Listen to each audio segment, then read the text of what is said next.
อยากให้มันเกิดสงครามโลกครั้งที่3ตอนนี้ขอเป็นแค่สงครามย่อมย่อม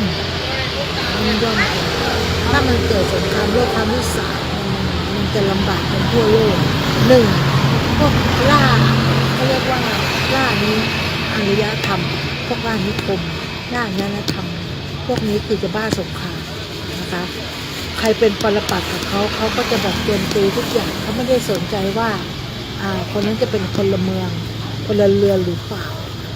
เขาไม่ได้สงครามนี่คือไม่สนใจ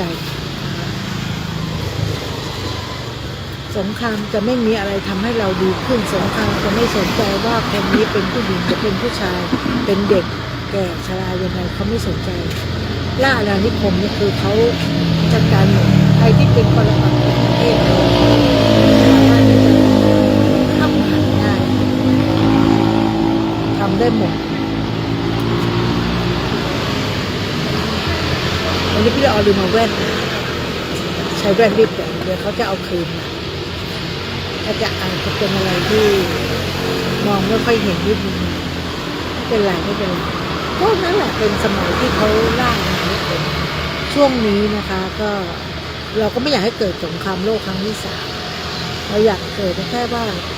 ให้มันเร็วที่สุดปิดจ็อบเร็วที่สุดนะเพื่ออะไรพอมันเกิดในการสงครามปุ๊บเขาจะไม่ส่งน้ำมันเขาจะไม่ขายน้ำมันดิบให้กับทั่วประเทศทั่วโลกนะซึ่งประเทศพวกนี้เขามีน้ำมันมีทางน้ำมันเป็นประเทศที่มันเกิดน้ำมันเยอะมากๆซึ่งประเทศไทยเราผลิตได้ก็จริงอยู่แต่ว่าผลิตได้ไม่สู้ไม่ค่อยได้มากเท่าไหร่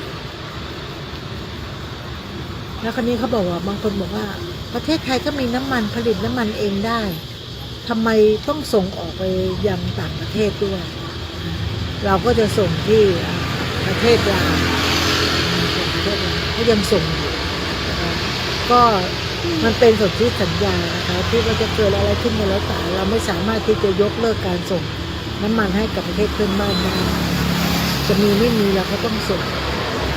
ไปตามกฎหมายตามที่เขาประดับไว้เราก็จะมีใช้ภายในประเทศตอนนี้เขาก็เลยห้ามนะคะห้ามทุกคนกักตุนน้ำมันนะคะให้ใช้แต่ที่เราก็จะเติมแบบเต็มถังพอมันยุบหน่อยก็เติมอีกแค่มันเต็มถังเขาไว้นะไม่รู้จะแบบเมื่อก่อนนี้เราก็เติมน้ำมัน42เมื่อก่อนมันก็ลดลงมาเรื่อยเราก็ว่ามันก็โอเคนะถ้าเราไม่ได้ไปไหนบ่อยๆไม่ได้เดินทางบ่อยมันจะลำบากกับคนที่เดินทางมันลำบากครั้งเนี้ยภาพเกิดน้ำมันมันขึ้นน้ำมันโลกขึ้นมันจะเดือดร้อนผลกระทบเป็นวงกว้างอะไรที่ใช้น้ำมันรถผู้โดยสารพวกรถทัวร์รถทุกชนิดเขาจะต้องเพิ่มแน่นอนอย่างรถทัวร์ที่ขับรถผู้โดยสารสมมติว่าเขาเคยใช้น้ำมันแค่เนี้ยแล้วอยู่มาวันนึงน้ำมันเคยใช้แค่10พอน้ำมันขึ้น10 บาทเต็มถังเนี่ยเขาไม่สามารถจะใช้ได้เขาสามารถที่จะบอกได้10 บาทเต็มถังเลยเนี่ย10 บาทได้แค่ยังไม่ถึงครึ่งแต่เขาก็ต้องขึ้นมาเป็น20 บาทเพื่อได้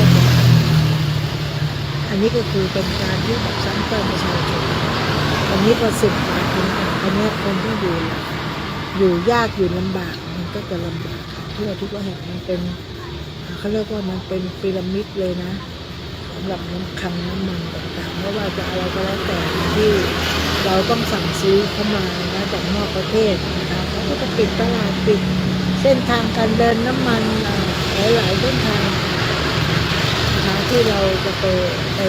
ปร่วมกับเขาแต่พยายามคนไทยเนี่ยพยายามเป็นกลางมากที่สุดถ้าเราไปโอนประเทศใดประเทศหนึ่งมันจะทำให้เกิดสงครามเขาอาจจะเป็นแบบเป็นเลยเอาเราอยู่แบบเป็นกลางดีกว่าเพื่อไม่ให้เกิดปัญหาการพัฒนาตอนเนี้ยเราได้ที่เรากลับมาแล้วนะคะที่ดินที่เราเสียเลือดเสียเนื้อเสียทหารกล้าของเราเสียชีวิตไปได้กลับคืนเราก็อย่าไปยอมแพ้ชาติใด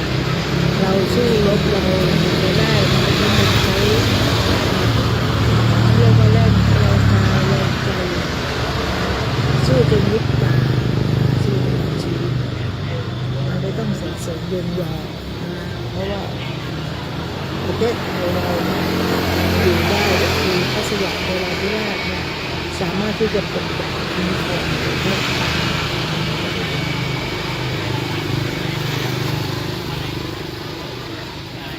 พอได้เวลาปุ๊บหาวตอนหัวค่ำไม่หาว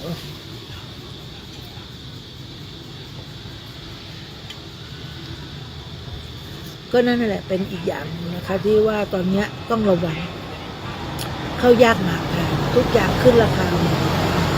เพราะว่าทุกอย่างมันต้อง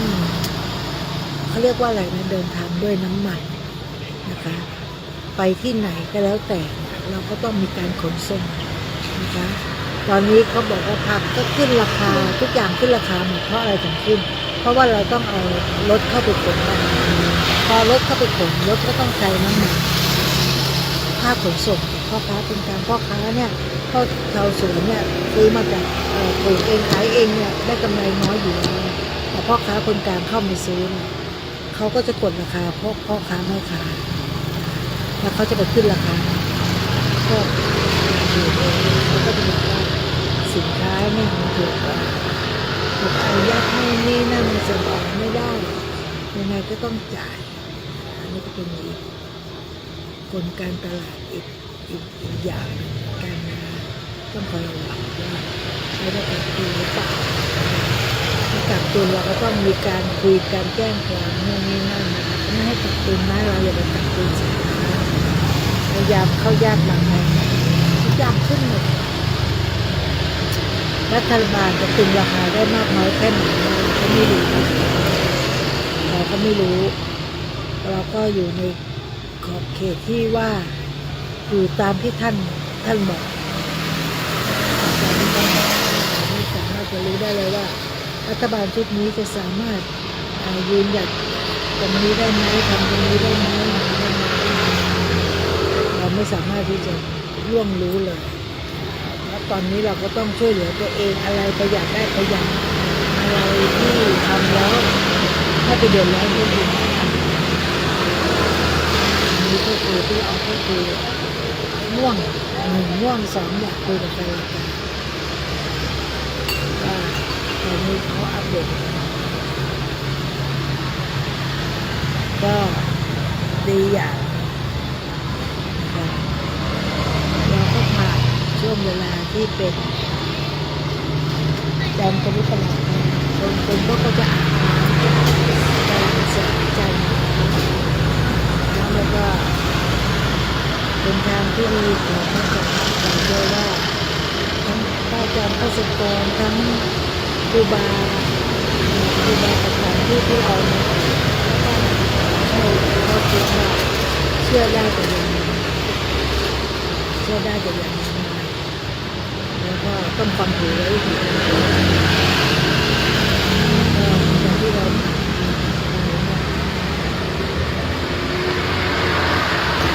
ครูบาอาจารย์ก็จะสอนว่าจะทำอะไรแล้วจะให้อยู่ในหลักของความเป็นจริงคำดีให้อยู่ในหลักของความเป็นจริงเพราะความเป็นจริงนั้นเนี่ยเราพูด100 ครั้งมันก็จะเป็นแบบนั้นแต่ถ้าเราก็จะนึกเล็กหรือทำแบบไม่จริงใจเพราะว่าตาขยิบอันถึงทำไปก็ไม่มีประโยชน์อะไรไปไม่มีประโยชน์อะไรเพราะว่าคุณทำความผิดมาอยู่แล้ว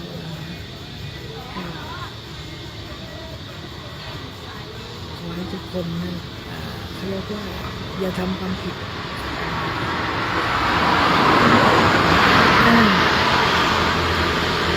วันที่14เสาร์หน้าแล้วไปอีกพฤหัสศุกร์เสาร์ที่เราก็อยู่เมืองน่านและเดือนก็จะเป็นอะไรที่งานเยอะมากแต่ก็มีความสุขทำไมต้องไปงานนี้ไปวัดนี้เลยเขาเรียกว่าอะไรนะ ใครบอกบุญใครทำอะไรแล้วแต่ไปหมดไม่จำเป็นที่เราเบียดเบียนเราเชื่อตัวเองหรือไปกับตัวเองนิดหน่อยมันจะเป็นอะไรเป็นหรือว่าเป็นเป็นอะไรพวกนั้นไปนะก็ขึ้นอยู่กับแต่ละบุคคลไปที่เราออกก็จะไม่กล้ากับในสิ่งที่เราทำอยู่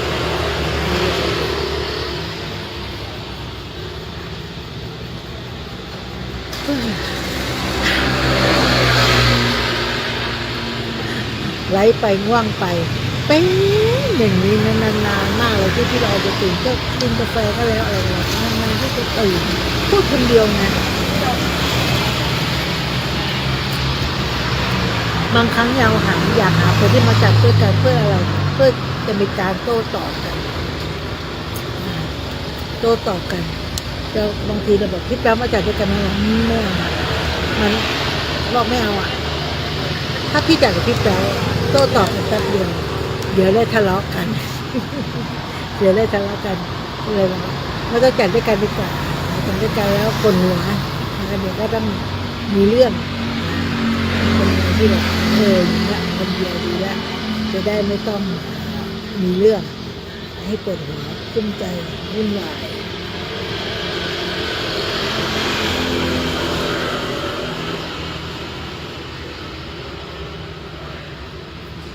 พี่ออกก็ลืมทุกครั้งเลยนะหมายเลขบัญชีของพระอาจารย์พัสกรลืมติดตัวมาทุกครั้งเลยไม่ว่าถึงกันงานถ้าพรุ่งนี้ไม่ลืมเลยจะต้องกลับไปต้องเขียนแล้วก็ติดไม่งั้นก็ยกสมุดมาเลยนะคะเราจะได้บอกบุญได้ว่ามันเป็นเขาอยากมาร่วมทำบุญอยากร่วมทำโรงทานหรืออะไรก็แล้วแต่ในงานก็ต้องมีกำลังใจที่จะได้ที่ละออนดีที่เราจะทำอะไรที่เราก็จะเดินมาแบบคุณนุ๊กเขาจะมาหรือเปล่าไม่รู้เดินมาบอกทุกเทปทั้งเก๋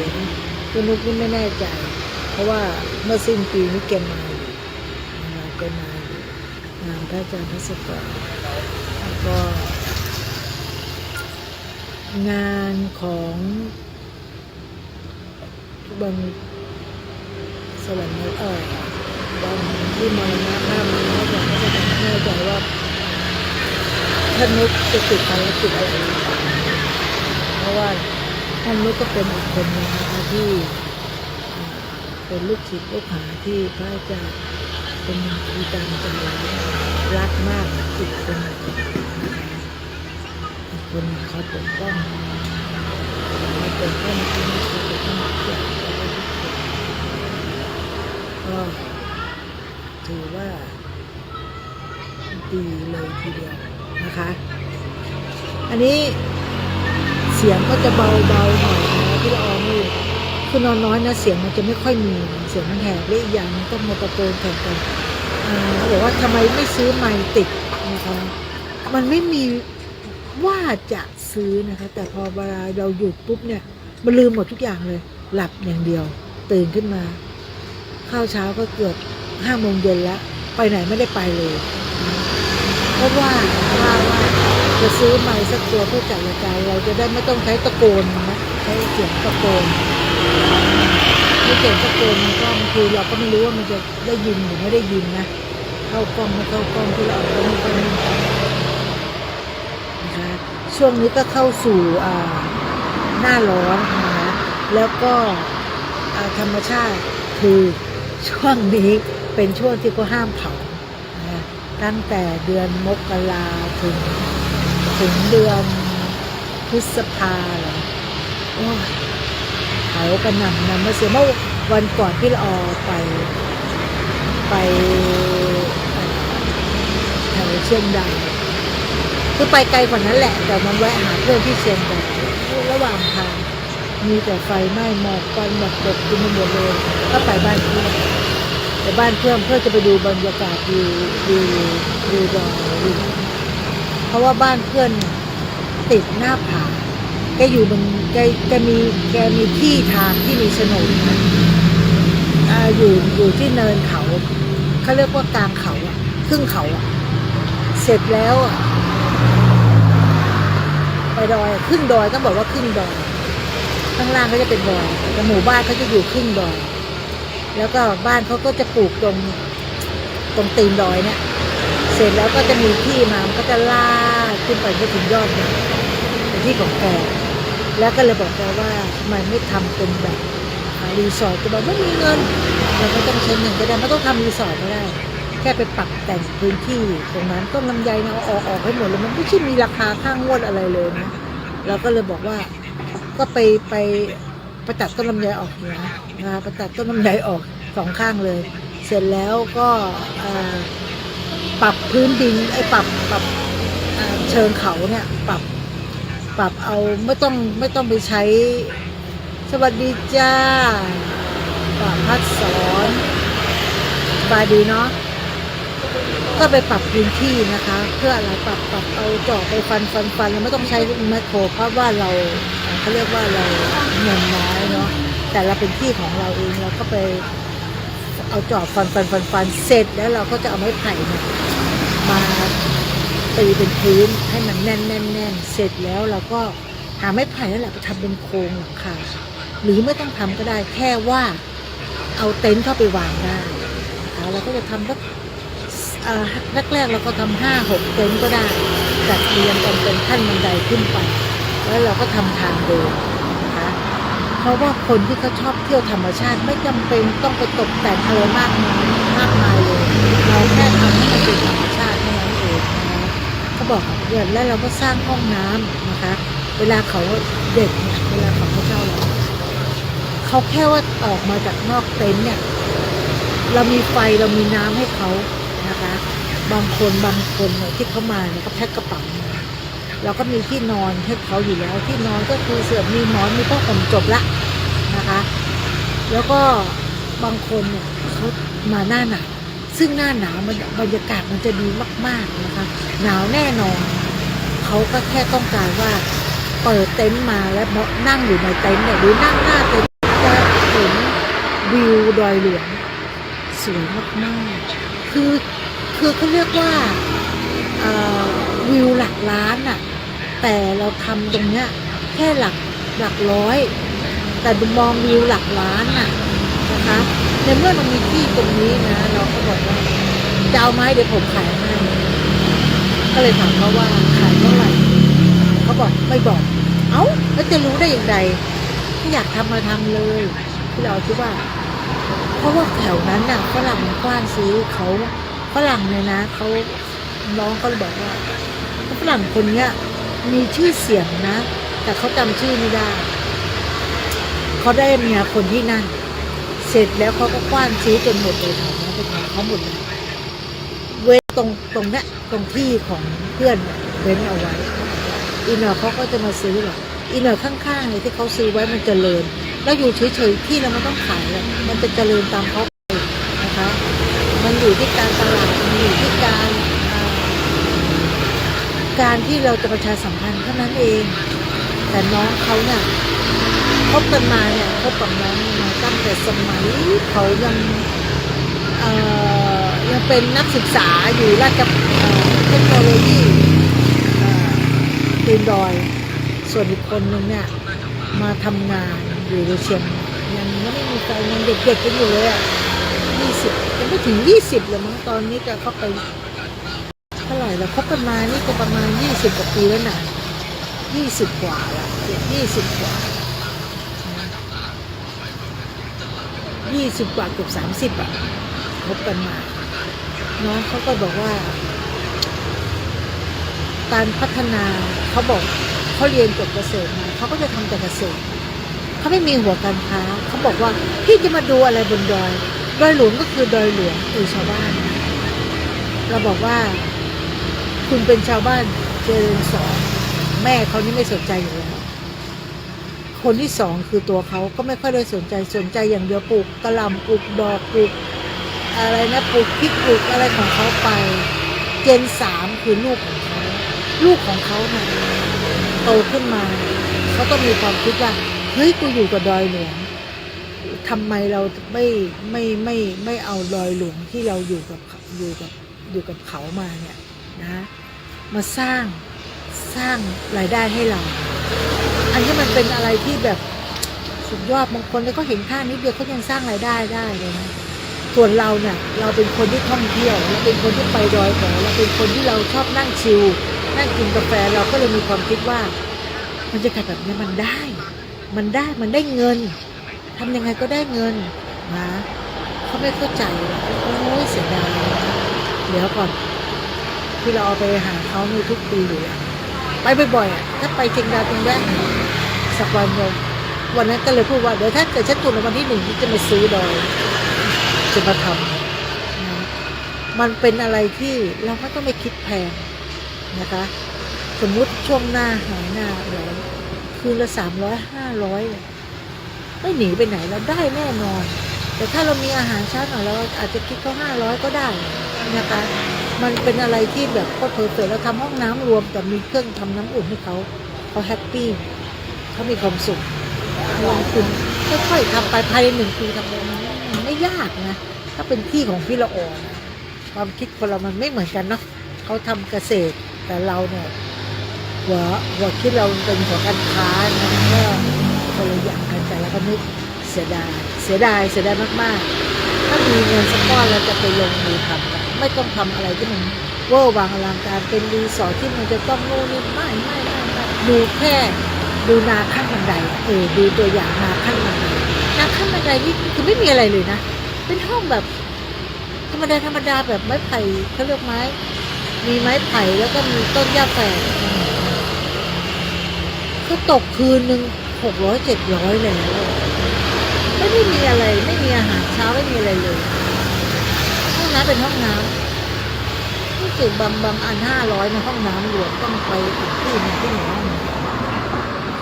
มันก็เป็นอะไรที่แบบเนาะนาขั้นบันไดตื่นมาเขาก็จะเห็นนาขั้นบันไดอันนี้ตื่นมาก็เห็นดอยหลวงแต่หน้านี้ไม่สมควรนะคะหน้านี้นี่คือซบเซาแน่นอนนะคะหน้าร้อนนี่ซบเซาแน่นอนเพราะมีแต่หมอกก่อนเชียงใหม่เนี่ยทำยังไงนะคะเข้าสู่ฤดูกาลหมอกควันก็อย่างที่เราเห็นกันนะอันนี้เราแค่ดอยสะเก็ดนะที่เขาจับได้โดนจับได้ว่ามีคนไปรอบไปเผาช่วงนี้มันก็จะเป็นช่วงที่เผากันเพื่ออะไรเพื่อไปเก็บผักหวานนะคะเพื่อไปเก็บความจริงเราไม่ต้องเผาก็ได้นะฤดูกาลนี้ทุกคนก็รู้อยู่แหละเราลดน้ำพรวนดินเราปลูกเอาไว้เป็นเกษตรถ้าอยากกินบางคนเนี่ยที่เขาต้องการเพราะว่าตามดอยตามเขาเขาไม่ต้องปลูกไงเขาไม่ต้องปลูกมันก็จะเป็นเขาเรียกว่าเป็นผักหวานป่าเขาไม่ต้องปลูกแค่เผาเดี๋ยวมันก็จะแตกตามธรรมชาติโดยมันจะแตกไวเขาก็จะได้ผลผลิตตรงนั้นโดยที่เขาไม่ต้องมานั่งดูแลไม่ต้องทำอะไรแค่เผาป่าจบแล้ว1เขาไปเก็บผักหวาน2เขาสามารถไปเก็บเห็ดหอมแต่เขาไม่คำนึงถึงคนอื่นไม่คำนึงถึงสัตว์ป่าตัวเล็กๆน้อยๆหรือสัตว์ใหญ่ที่อาศัยอยู่ในป่ามันจะได้ผลกระทบอย่างหนึ่งสักวันหนึ่งกรรมคนที่เผาป่าสักวันหนึ่งนะกรรมมันจะตามสนอง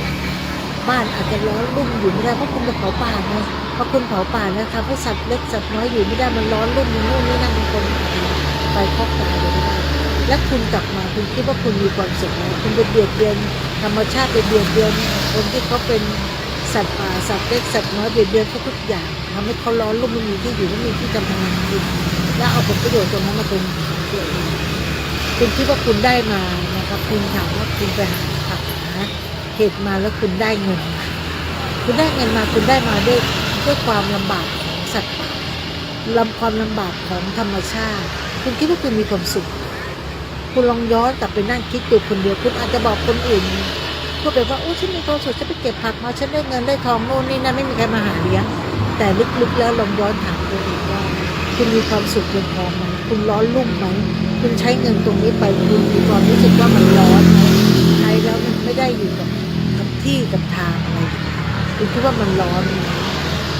เงินเขาเรียกว่าเงินไม่ใช่เงินเย็นคือเงินบริสุทธิ์ที่เราทำมากินทำการค้าขายโดยบริสุทธิ์ใจเนี่ยเขาเรียกว่าเงินเย็นคือมันปล่อยทิ้งเอาไว้มันก็ไม่เสียหายไม่ได้ไปลักขโมยของไม่ได้ไปทำอะไรก็มาปล่อยมันอยู่ในบัญชีนอนเงียบๆมันไปไม่ต้องรีบใช้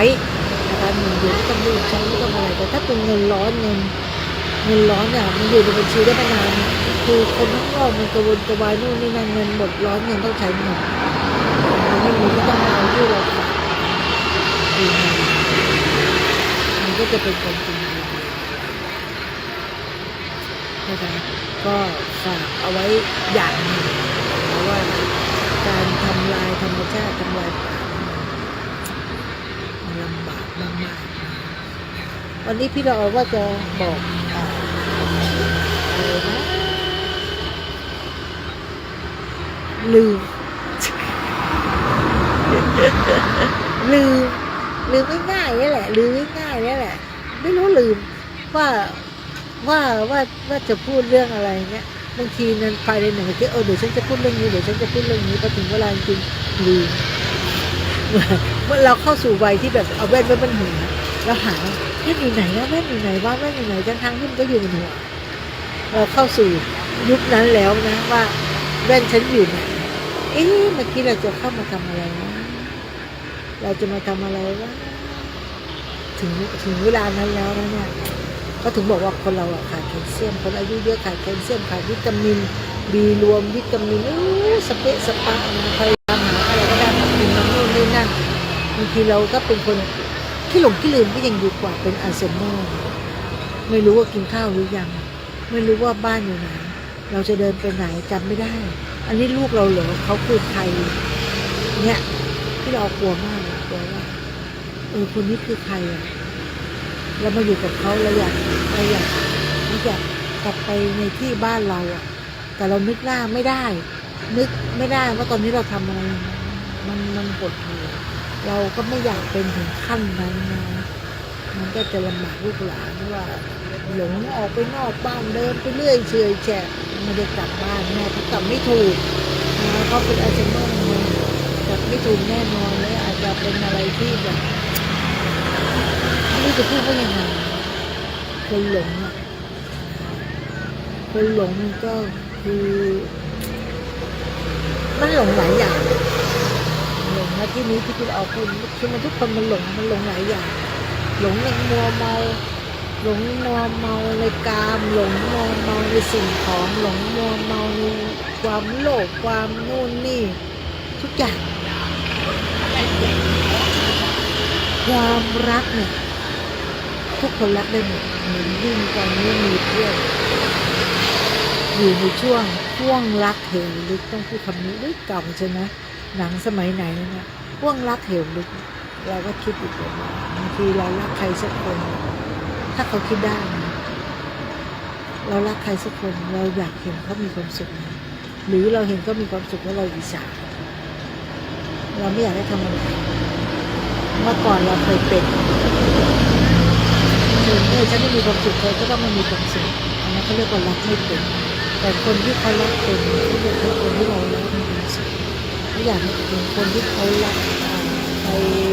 เติบโตในสิ่งที่เขาสมควรที่จะเป็นอย่างที่เราเอามาเลยความรักมันเป็นอะไรที่เขาเรียกว่าออกแบบไม่ได้รักในพอในส่วนที่เราสมควรที่จะรักบางคนรักเขารักหรือหลงมันเป็นเส้นบางๆรักคืออยากให้เขาได้ดีหลงคือแบบให้ทำอะไรทั้งสิ้นงานก็ไม่ให้ทำอยู่บ้านเฉยๆอยู่กับเขาอยู่กับลูกกับผัวอยู่อย่างนี้นั่งจักกูมาเมื่อใดกูต้องเห็นเมียกูอยู่บ้านเขาเรียกว่าหลงนี่เขาเรียกว่าหลงไปทำงานก็ต้องได้เห็นต้องได้เห็นนะต้องเจอถามว่าอีกคนหนึ่งเขาอึดอัดไหมโคตรจะอึดอัดพี่ก็เลยมีความคิดว่าไม่ให้คำปรึกษาใครดีกว่าเพราะไอ้นั่นกับน้องไอ้นี่กับน้องเราก็เลยคิดแค่ที่ว่าเอาหัวยกออกมาให้ได้คลายแค่มันคลายก็เลยมีความคิดว่าทำยังไงให้ขาแบบปองดองไม่เอาไปอคติเหมือนพ่อปกครองลูก ดุไม่อยากเห็นใครได้ดีแล้วไปอีสายตาร้อนอะไรประมาณนี้นะคะก็ไม่อยากให้เป็นแบบนั้น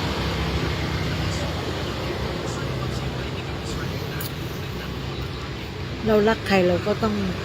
เห็นเขาแบบเจริญก้าวหน้าเขายังแบบมีความสุขดีกว่าเราไปเห็นเขาเห็นคนรักไปจากเราแล้วเขาทุกข์เขาลำบมเขาแบบทำไมเขาเศร้าจังเลยทำไมเขาทุกข์จังทำไมเขาลำบากจังอันนั้นนะเราจะเป็นทุกข์เราจะโหยหาเขาเพราะเขาลำบากเราจะเป็นทุกข์อย่าปล่อยให้ตัวเองเป็นทุกข์แต่ถ้าเราเห็นเขาในโมเมนต์ที่ว่าก็ทำงานอยู่กับเพื่อนมีความสุขจังเลยนี่นั่นทุกอย่างจะมีความสุขทั้งบนเขาเรียกว่าเป็นโลกของเขามาความสุขของคนเรามันไม่เหมือนกันบางคนชอบหลายอย่างนักร้องก็ไม่เหมือนกันความคิดก็ไม่เหมือนกันฉันชอบคนนี้เธอชอบคนนี้เราจะมาต้องมาเถียงมาทะเลาะกันเขาเรียกว่าความรักมันออกแบบไม่ได้ไม่สามารถฉันจะต้องคบคนเราฉันจะต้องอะไรมันไม่มีความจำเป็นมันเป็นที่มันเริ่มงี่เง่ามันจะดึกเลยนั่นแหละนะคะอย่างที่พี่ละออพูดจากเดือนวันแห่งความรักมันผ่านพ้นไปแล้วแต่ว่าพี่ละออได้ดอกไม้สักดอกนะเราจะทำให้นี้ทำให้เรามีความสุขอันนั้นคือผลพลอยได้อันนั้นคือผลพลอยได้แต่จริงๆแล้วเราอย่ารักกันในวันเดียวนะเรารักกันในวันที่ทุกคนโอเคทุกคนมีความสุขทุกคนรักได้มันทำให้เรามีความสุขได้คิวต่อไปนะคะสำหรับคนที่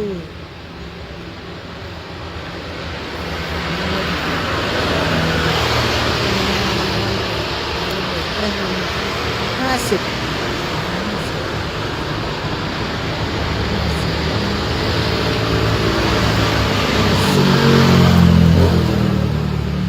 อะไรคือ50นั่งท่องไปท่องมาที่เราก็จะไม่ได้อะไรคือ50ที่แบบจะพูดว่าผู้หญิงเรา50มันก็สามารถที่จะเปลี่ยนแปลงอะไรในตัวเราเองได้ไม่ต้องรอให้ไม่ต้องรอให้หลายอย่าง50 นาทีเนี่ยพูดไปพูดมาพี่เราก็ลืมแหละฉันคงเป็นไอเซนเนอร์แน่ๆไม่อยากเป็นนะไม่อยากเราอยากมีโมเมนต์ความจำเรายังดีโมเมนต์ที่เรายังคิดถึงโมเมนต์ที่เรายังอยากแบบไม่นะนั่นแหละเดี๋ยวนี้เขาไม่บูลลี่กันแล้วใช่ไหมไม่บูลลี่กันแล้วเด็กๆอยากทำอะไรมีอะไรก็ทำเลยทุกอย่างทำได้เลยไม่ต้องให้มันอยู่ในกรอบเขตหรือขอบเขตที่เขามีไว้ทั้งนั้นเองยังไม่ถึงเวลานะคะอีกตั้ง15 นาทีจะรีบไปไหนก็ต้องเข้ามาทักทายกันบ้างทุกคนทักทายกัน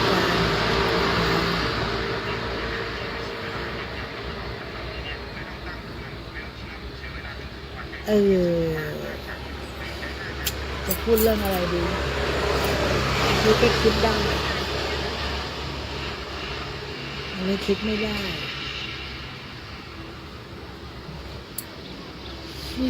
ในตอนนี้มันหายง่วงมันง่วงอ่ะเดี๋ยวพอลุกขึ้นทำโน่นทำนี่ตาแจ้งยันตี 4เลย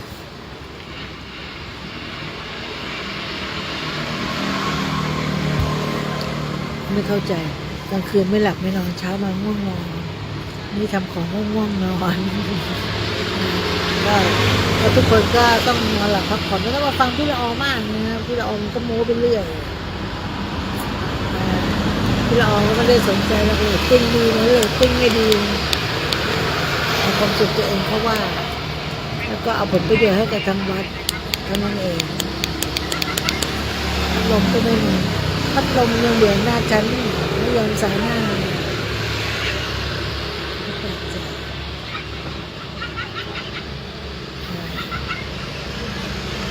ตรงนี้พระ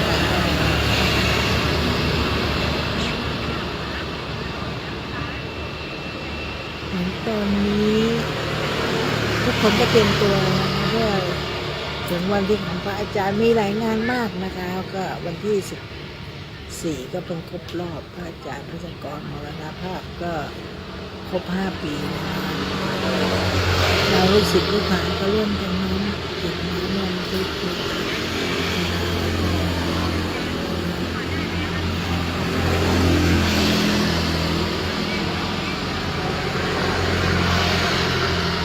แล้วก็อีกวาระหนึ่งนะคะวันที่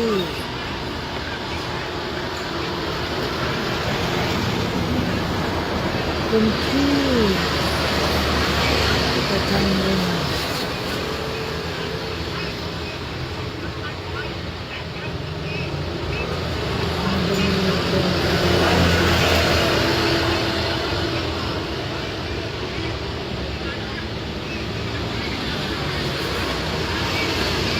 กำลังนั่งมองดู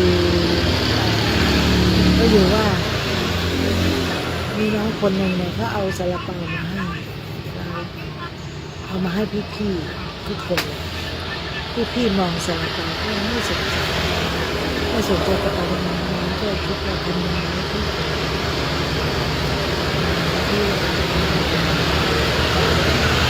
ก็ถือว่า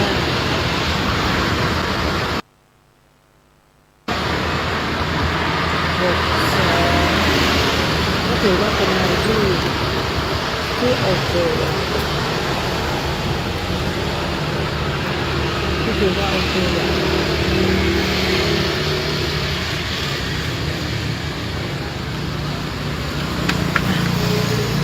อีก5 นาทีนะคะแล้วออกก็ไม่รู้ว่าจะคุยเรื่องอะไรแล้วมันก็หมดสต็อกหมดนั่นจริงๆเดี๋ยวที่นี้ไม่มีอะไรจะคุยนะคะมันหมดสต็อกในการพูดนะเราไม่รู้จะพูดอะไรไม่ว่าจะเจอมีใจจะเป็น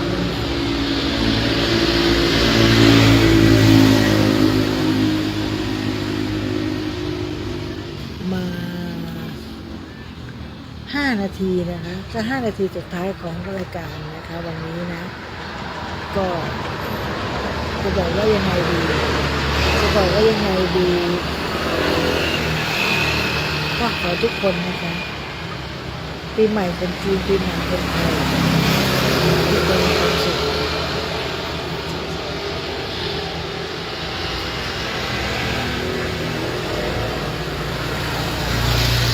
ไม่ต้องมาห่วงตัวคือขับนี้คือใครด้วยความเป็นห่วงเราเป็นเด็กเนาะเราผู้ใหญ่ขับเนี่ยเราก็ห่วงว่าแกจะมีแรงประคองรถไหมแกก็เรียกว่าทุกอย่างเราก็ห่วงแกนั่นแหละ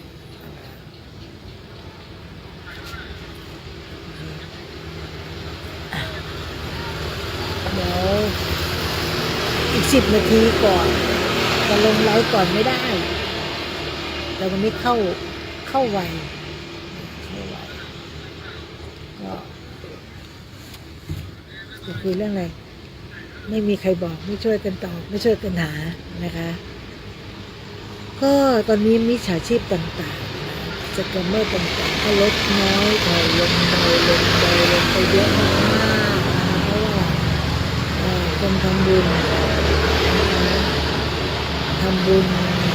ใช้อยู่ไว้บอก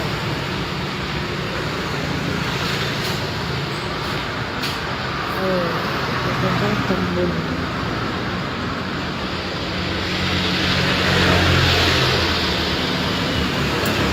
เราก็จะมองแต่แบบไม่ใช่มองเวลามอง ข้อความข้อความแล้วก็มองที่เรานี่แล้ว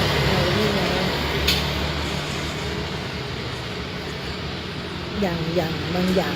พี่แป๊วก็เคยบอกว่าออกจากรายการได้แล้วเนี่ยดึกละหรือว่าหมดเวลาละพูดไปหยุดไปอย่างนี้นะคะไม่สมควรที่จะเป็นนักจัดรายการที่เราเอาเป็นมือสมัครเล่นเป็นผู้ประกาศข่าวที่สอบได้แค่2 อันดับขั้นที่3ได้เป็นผู้สื่อข่าวทำไม่ได้เพราะว่าเราไม่สามารถที่จุดกูรูได้จริงๆที่เราทำได้จุดกูรูนี่ก็เลยมองว่าทางไปเงินจุดเลยแล้วมันก็มีส่วนที่เราใช้ตลอดทุกปีเนี่ยน้ำมันมีส่วนมีการน้ำตัวไปก่อน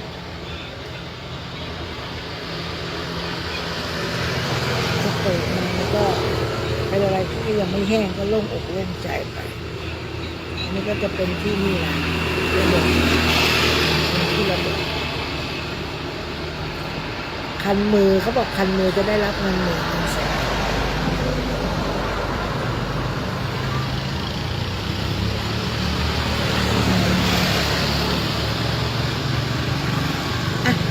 ออกก่อนเวลาดีกว่านะคะใครเข้ามาก็สวัสดีทุกท่านอีก7 นาทีนะพี่เราไม่รู้จะคุยอะไรแล้วแล้วก็14ก็เป็นวันครบรอบ5 ปีของพระอาจารย์ภัสกรนะคะก็ขอให้ทุกคนทำตัวให้ว่างๆมาร่วมทำบุญให้กับพระอาจารย์กันใครที่เป็นที่นะคะนับถือท่านก็มาร่วมรำลึกถึงท่านในวันที่ท่านก็รู้จักเขาเรียกว่าสอยไข่มดแดงมาแล้วมีเสียง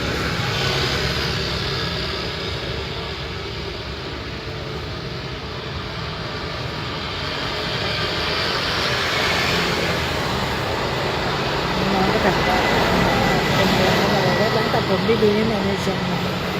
นี่ร้านตัดผมผู้ชายเดี๋ยวนี้ผู้หญิงผู้ชายเข้าร้านตัดผมได้เข้าร้านผู้หญิงเข้าร้านผู้ชายก็ได้ผู้ชายเข้าร้านผู้หญิงเสมอเท่ากัน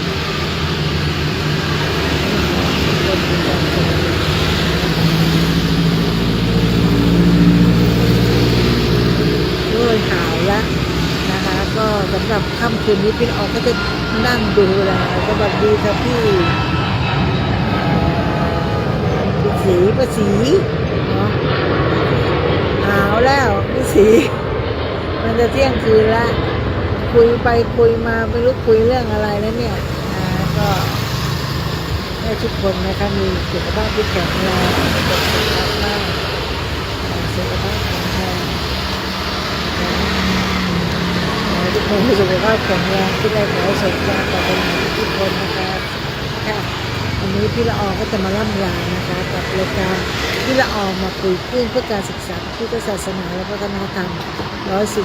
นย์วัฒนธรรมมันก็25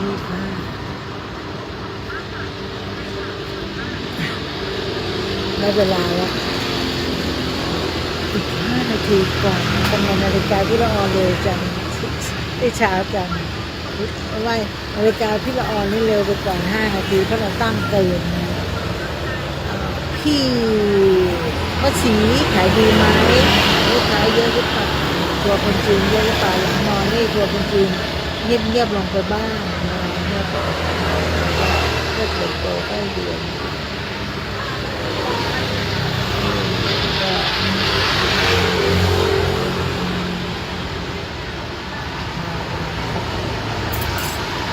ตีได้น้ำลายมาจริงๆจังๆดีกว่าเนาะแล้วเจอกันใหม่พวกนี้วันอาทิตย์ที่10ใช่ป่ะที่8สิใช่ป่ะพี่ศรีวันที่8ใช่ไหมที่8หรือ7จอไม่แน่ใจน่าจะเป็น8นะคะก็สำหรับค่ำคืนนี้นะคะ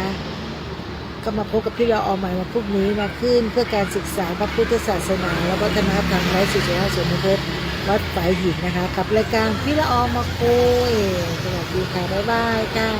ขอบคุณค่ะกดไลค์กดแชร์ให้ขอบคุณมากๆ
ขณะนี้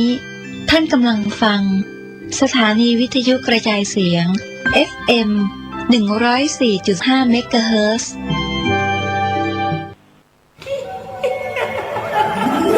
กระจกวิเศษจงบอกข้าเถิดใครงามเลิศในปัทภีก็พระนางน่ะสิราชินีผู้เลอโฉมดูสิตั้งแต่ท่านพาชาวประชางดเผาป่าและขยะในครัวเรือนชาวไร่ชาวนาก็งดเผาตอสั่งข้าวฟางข้าวหันไปไถกลบทำปุ๋ยหมักแปรรูปเป็นอาหารสัตว์หรือเอาไปอัดเป็นก้อนแทนอากาศก็ดีไม่มีฝุ่น PM 2.5 คอยกวนใจหน้าตาท่านก็สดใสผิวพรรณผุดผ่องเป็นที่สุดพะยะค่ะ ต้องแบบนี้สิเจ้าพูดถูกใจข้ายิ่งนักเพราะทุกการเผานั่นคือการสะสมฝุ่นแต่ถ้าทุกคนร่วมใจกันหยุดเผาเราก็จะมีแต่อากาศบริสุทธิ์ไว้หายใจห่างไกลมะเร็งปอดสุขภาพก็ดีมันคือที่สุดแล้วราชินีจงเป็นอมตะราชินีจงเป็นอมตะข้าขอบูชาท่านพะยะค่ะไปเอาธูปมาแต่ไม่ต้องจุดแล้วนะเดี๋ยวนี้ข้าเปลี่ยนมาใช้ธูปไฟฟ้าแล้วมันจึ้งมากไม่มีฝุ่นเลย wow. คุณภาพอากาศดีด้วยการร่วมมือของทุกภาคส่วนปรารถนาดีจากสำนักงานประชาสัมพันธ์ที่ 3 กรมประชาสัมพันธ์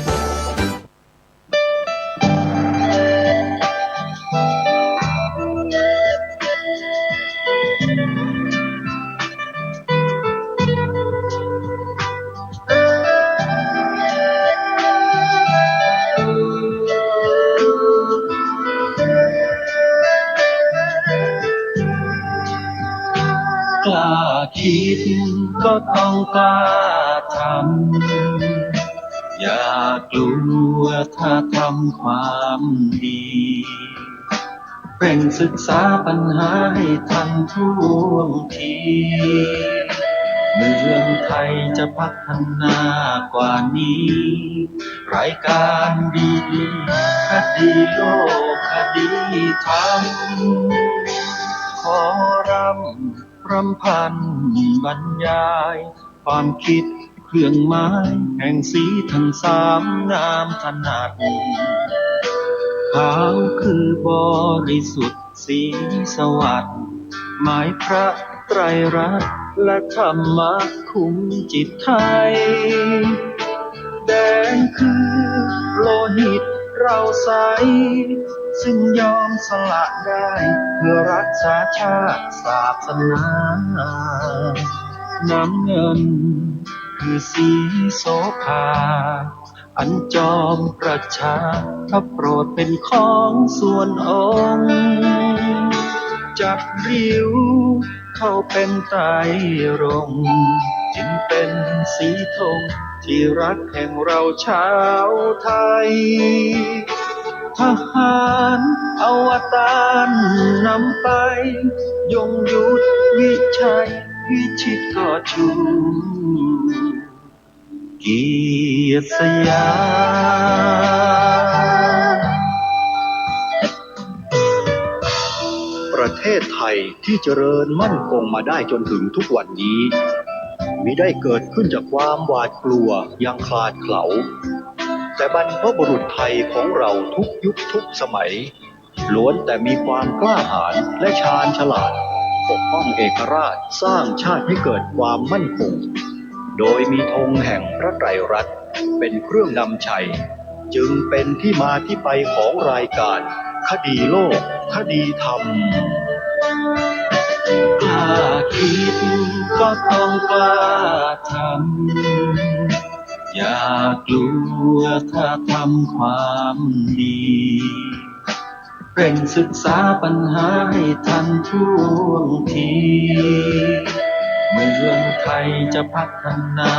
กว่านี้รายการดีคดีโลกคดีธรรมรายการดีคดีโลกคดีธรรม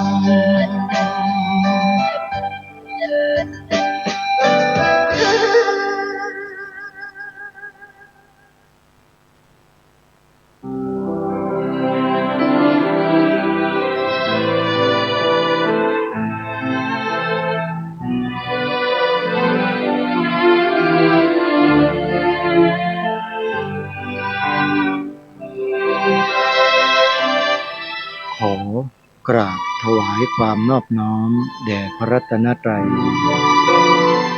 ถวายความเคารพพระมหาเถระพระเถรานุเถระทุกท่านขอความสุขความเจริญในธรรมจงบังเกิดมีแด่ท่านสาธุชนที่กำลังติดตามรับฟังรายการจากสถานีวิทยุแห่งนี้ทุกท่านขอนำท่านผู้ฟังเข้าสู่รายการคดีโลกคดีธรรม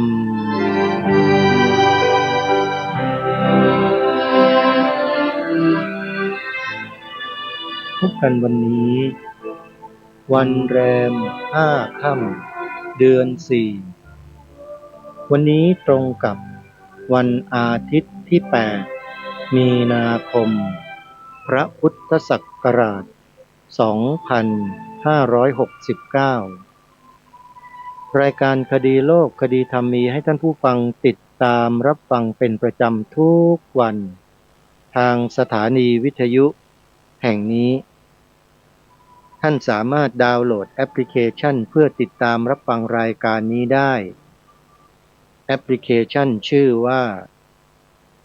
วิทยุพุทธศาสนาทั่วไทยนอกจากรายการนี้แล้วท่านยังสามารถรับฟังรายการธรรมะสาระที่ดีๆจากสถานีวิทยุพระพุทธศาสนาแห่งชาติคลื่นต่างๆที่รวมกันอยู่ในแอปพลิเคชันเดียวกันนี้มากกว่า40 สถานีทั่วทุกภูมิภาคของประเทศไทยและท่านยังสามารถเปิดรับฟังผ่านแอปพลิเคชันนี้ได้ทั่วทั้งประเทศไทยและทั่วโลก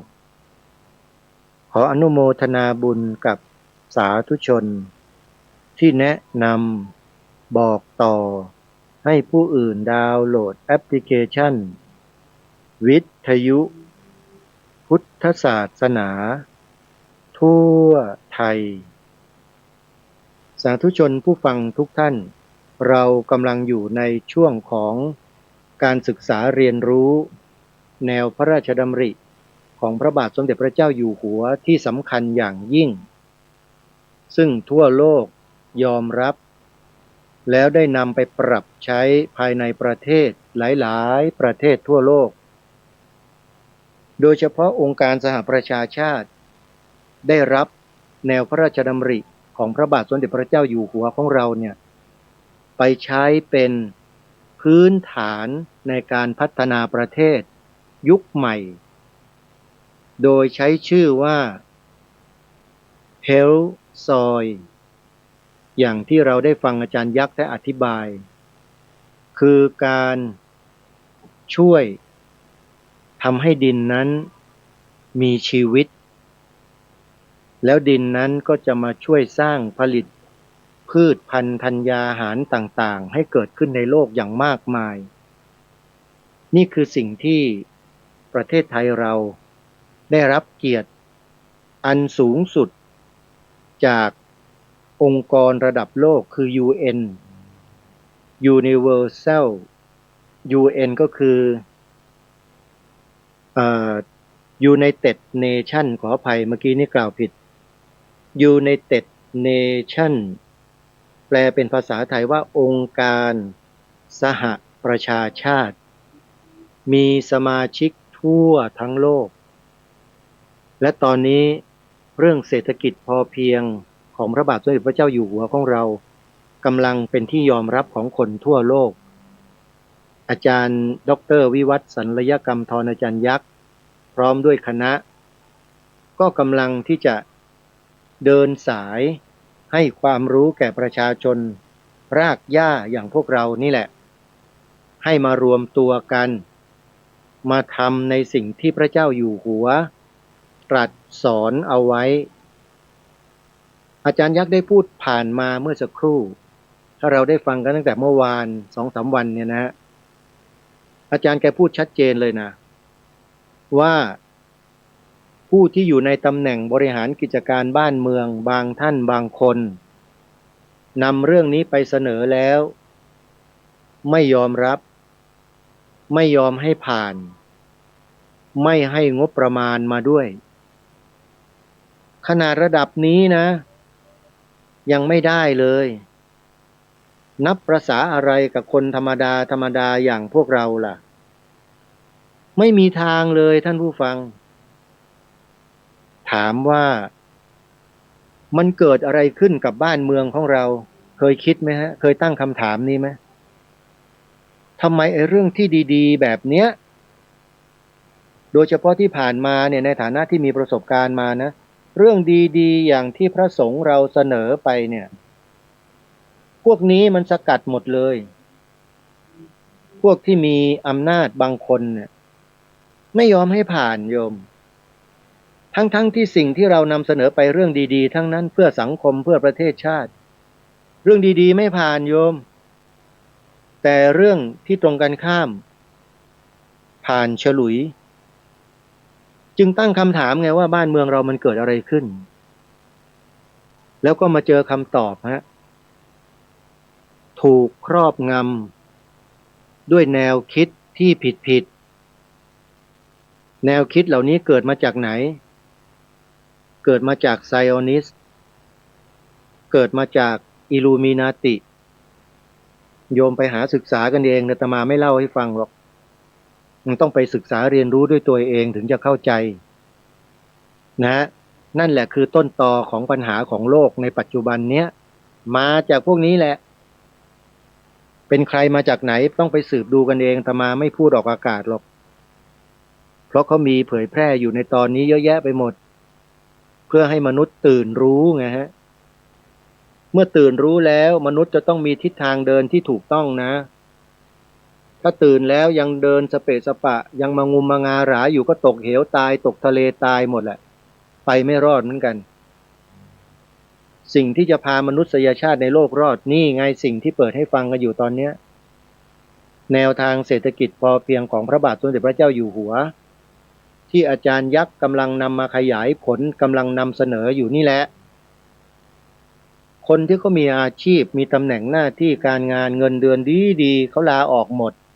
แล้วมาทำแบบที่เขาจะต้องลงทุนจะต้องสร้างจะต้องทำคือ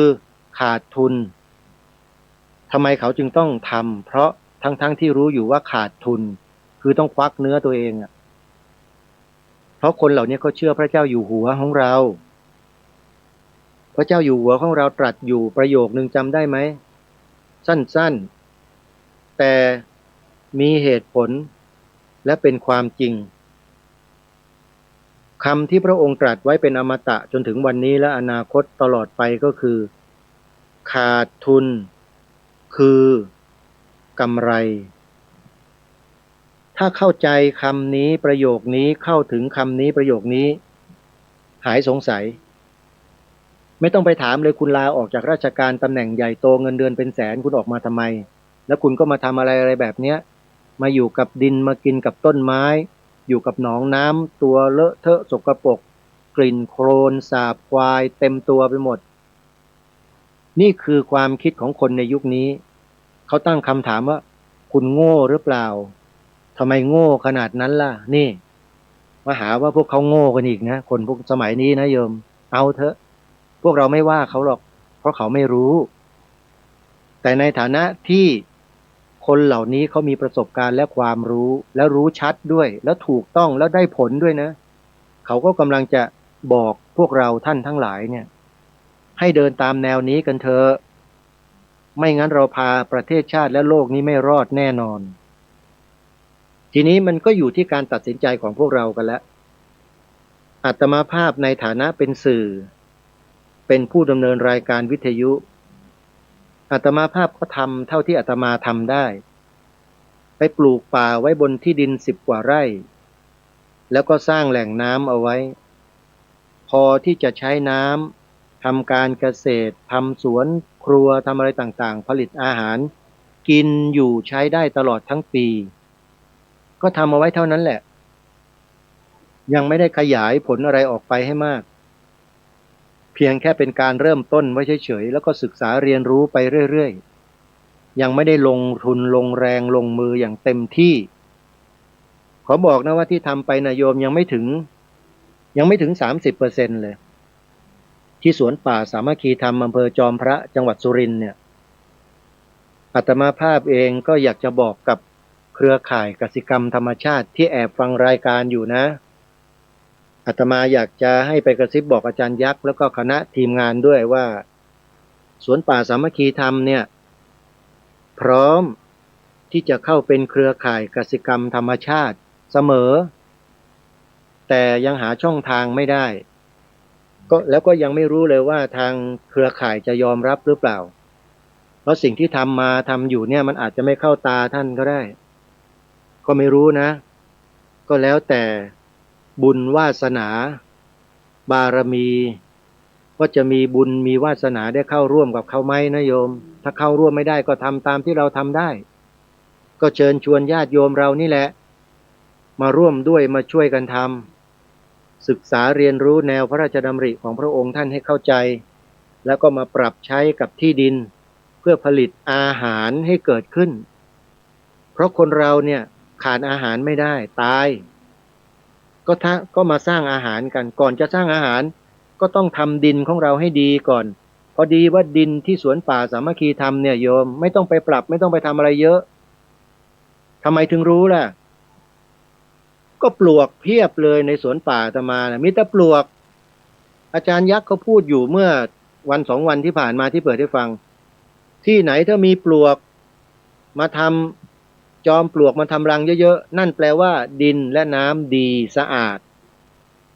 ที่สวนป่าอาตมาเป็นอย่างนั้นจริงๆต้นไม้นี่ปลวกขึ้นเต็มไปหมดแต่ต้นไม้ไม่ตายนะ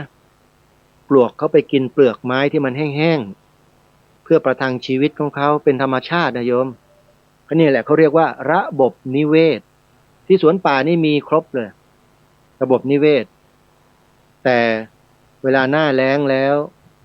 ก็จะเป็นอีกระบบหนึ่งเขาเรียกว่าระบบนิเวศในหน้าแล้งยังไม่ได้ลงไปเต็มที่ไงถ้าลงเต็มที่แล้วมันไม่แล้งอย่างนี้หรอกเพราะอาตมาไม่มีจิตอาสา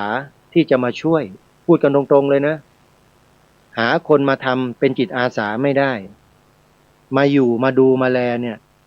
มีแต่คนหวังจะได้ประโยชน์ก็คือต้องมีเงินให้ค่าจ้างให้ถึงจะมาทำอาตมาบอกว่ายังไม่มีบารมีพอไงหาคนมาเป็นจิตอาสาทำไม่ได้ทั้งประเทศเนี่ยอาตมาหาไม่ได้โยมไม่ได้สร้างบุญด้านนี้มาถ้าใครฟังแล้วอยากจะมาเป็นจิตอาสามีความรู้ความเข้าใจในเรื่องนี้แล้วจะมาช่วยนะอาตมาก็ยินดีให้ติดต่อมาพูดคุยกันทำความเข้าใจกันตกลงกันให้ดีแล้วก็มาทำร่วมกันอันเนี้ยอาตมารออยู่ไม่รู้ว่าจะมีหรือเปล่านะถ้าใครติดต่ออาจารย์ยักษ์ได้ก็ช่วยบอกอาจารย์ยักษ์ด้วยว่าสวนป่าสามัคคีธรรมรอจิตอาสาของกลุ่มของอาจารย์ยักษ์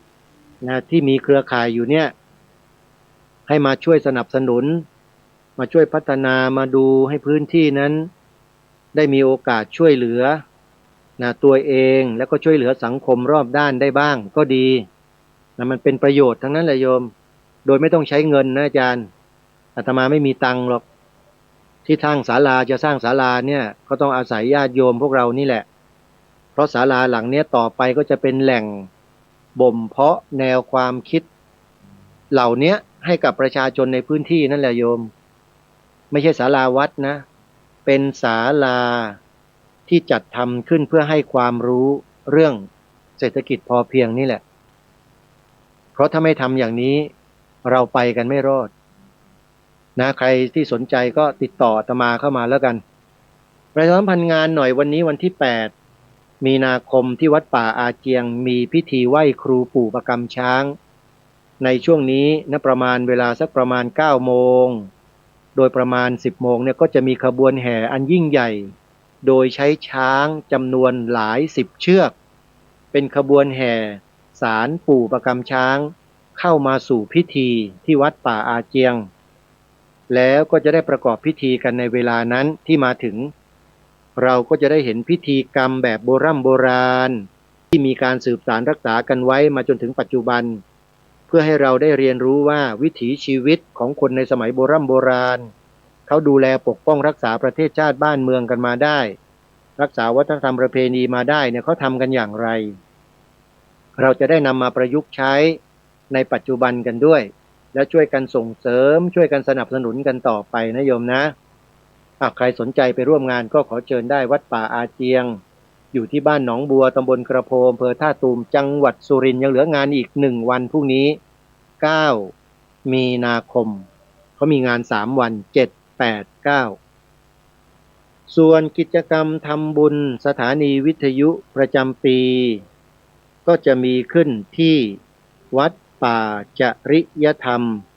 ในวันพรุ่งนี้9 มีนาคมมีกิจกรรมตั้งแต่ช่วงเช้าไปโดยตลอดทั้งวันแล้วก็มีทั้งกลางคืนตลอดคืนมีการแสดงธรรมสอดแจ้งใครสนใจก็ไปร่วมงานกันและถ้าใครจะร่วมทำบุญสนับสนุนงานเผยแผ่พระพุทธศาสนากับวัดป่าจริยธรรมโยมจดหมายเลขโทรศัพท์ไว้นิดนึง083 327 5700 083 327 5700วัดป่าจริยธรรมนะ9-10 มีนาคมวันพรุ่งนี้เริ่มงานส่วนที่จังหวัด101ก็มีงานทำบุญสถานีวิทยุอีกแห่งหนึ่งที่ทางรายการขอแนะนำญาติโยมไปร่วมไปทำบุญกันนะวัดบ้านปลาคูนตำบลท่าหาดยาวอำเภอโพนทรายจังหวัด101 FM 104.50 เมกะเฮิรตซ์ออกอากาศตลอด24 ชั่วโมงขอเชิญชวนญาติโยมทำบุญทอดผ้าป่า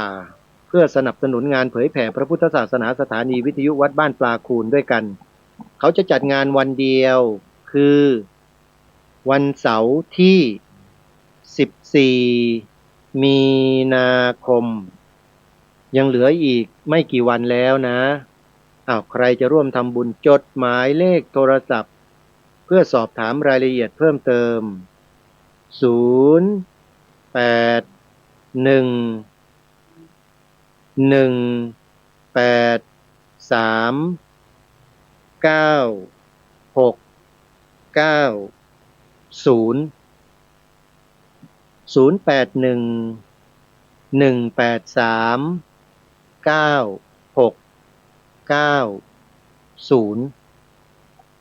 และกิจกรรมเดินธุดงค์ธรรมยาตราเลาะริมแควที่จังหวัดกาญจนบุรีตอนนี้เปิดรับสมัครพระภิกษุสงฆ์เข้าร่วมโครงการปฏิบัติธรรมจาริกธุดงค์ธรรมยาตราเลาะริมแควเฉลิมพระเกียรติซึ่งจะจัดระหว่างวันที่19 มีนาคมเป็นต้นไปสิ้นสุดโครงการ30 มีนาคมศกนี้ติดต่อสอบถามรายละเอียดและสมัครเพื่อเข้าร่วมโครงการได้ที่หมายเลขโทรศัพท์083-358-1762หรือ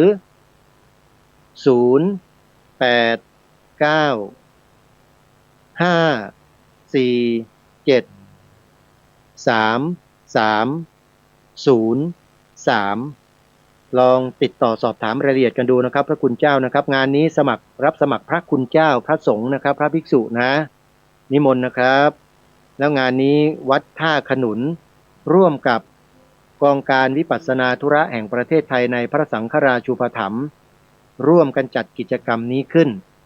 ใครสนใจก็สมัครไปได้นะครับเอาละท่านสาธุชนญาติโยมทุกท่านอาจารย์ยักษ์กำลังพูดถึงเรื่องของงานในต่างประเทศ ซึ่งได้เชิญสมาชิกของกลุ่มเนี่ยขึ้นมาเล่าประสบการณ์ให้ฟังซึ่งเราก็ได้ฟังไปเมื่อวานนี้แล้วและอาจารย์ยักษ์ก็กำลังสรุปให้พวกเราได้ฟังกันอยู่เดี๋ยวเราไปติดตามรับฟังต่อเนื่องจากเมื่อวานนี้พร้อมๆกัน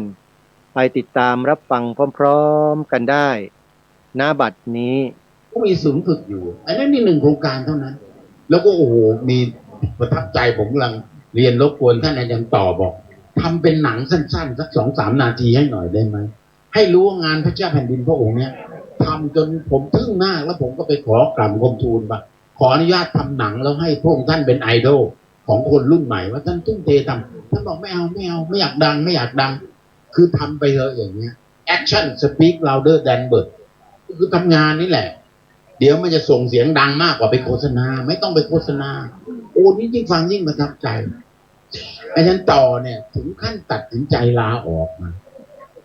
อาจารย์เล่าอีกทีก็ได้ครับแล้วก็มาทำจนอาจารย์ต่อรับผิดชอบไปนำเสนอ2 เรื่องในที่ประชุม UN ที่กรุงโรมเนี่ยทุกประเทศส่งเงินไปส่งคนไปประจำแล้วสร้างตึกชื่อว่าตึกกระทรวงเกษตรโลกหรือภาษาอังกฤษเขาใช้คำว่า FAO Food and Agriculture Organization ผมเรียกให้คนเข้าใจง่ายๆว่าตึกกระทรวงเกษตรของ195 ประเทศคือกระทรวงเกษตรโลกตั้งอยู่ที่กรุงโรมเป็นศูนย์กลางของโลกต้อง 5-6 เรื่องศูนย์กลางเรื่องหนังศูนย์กลางเรื่องการออกแบบไปถึงเครื่องหนังเรื่องปศุสัตว์เรื่องเกษตรเขาเป็นมือ1ของโลกศูนย์รวมใจของเครือข่ายคริสตศาสนาซึ่งเป็นศาสนาที่มีคนนับถือมากที่สุดในโลกเพราะฉะนั้นโลกจึงเป็นศูนย์กลางของโลกเกือบทุกเรื่องแม้กระทรวงเกษตรยังทุกประเทศยังต้องส่งคนไปประจำเรามีทูตไปประจำอยู่ในกระทรวงเกษตรโลกนะครับมีเจ้าหน้าที่ไทยจากกระทรวงเกษตรไปประจำอยู่ที่นั่น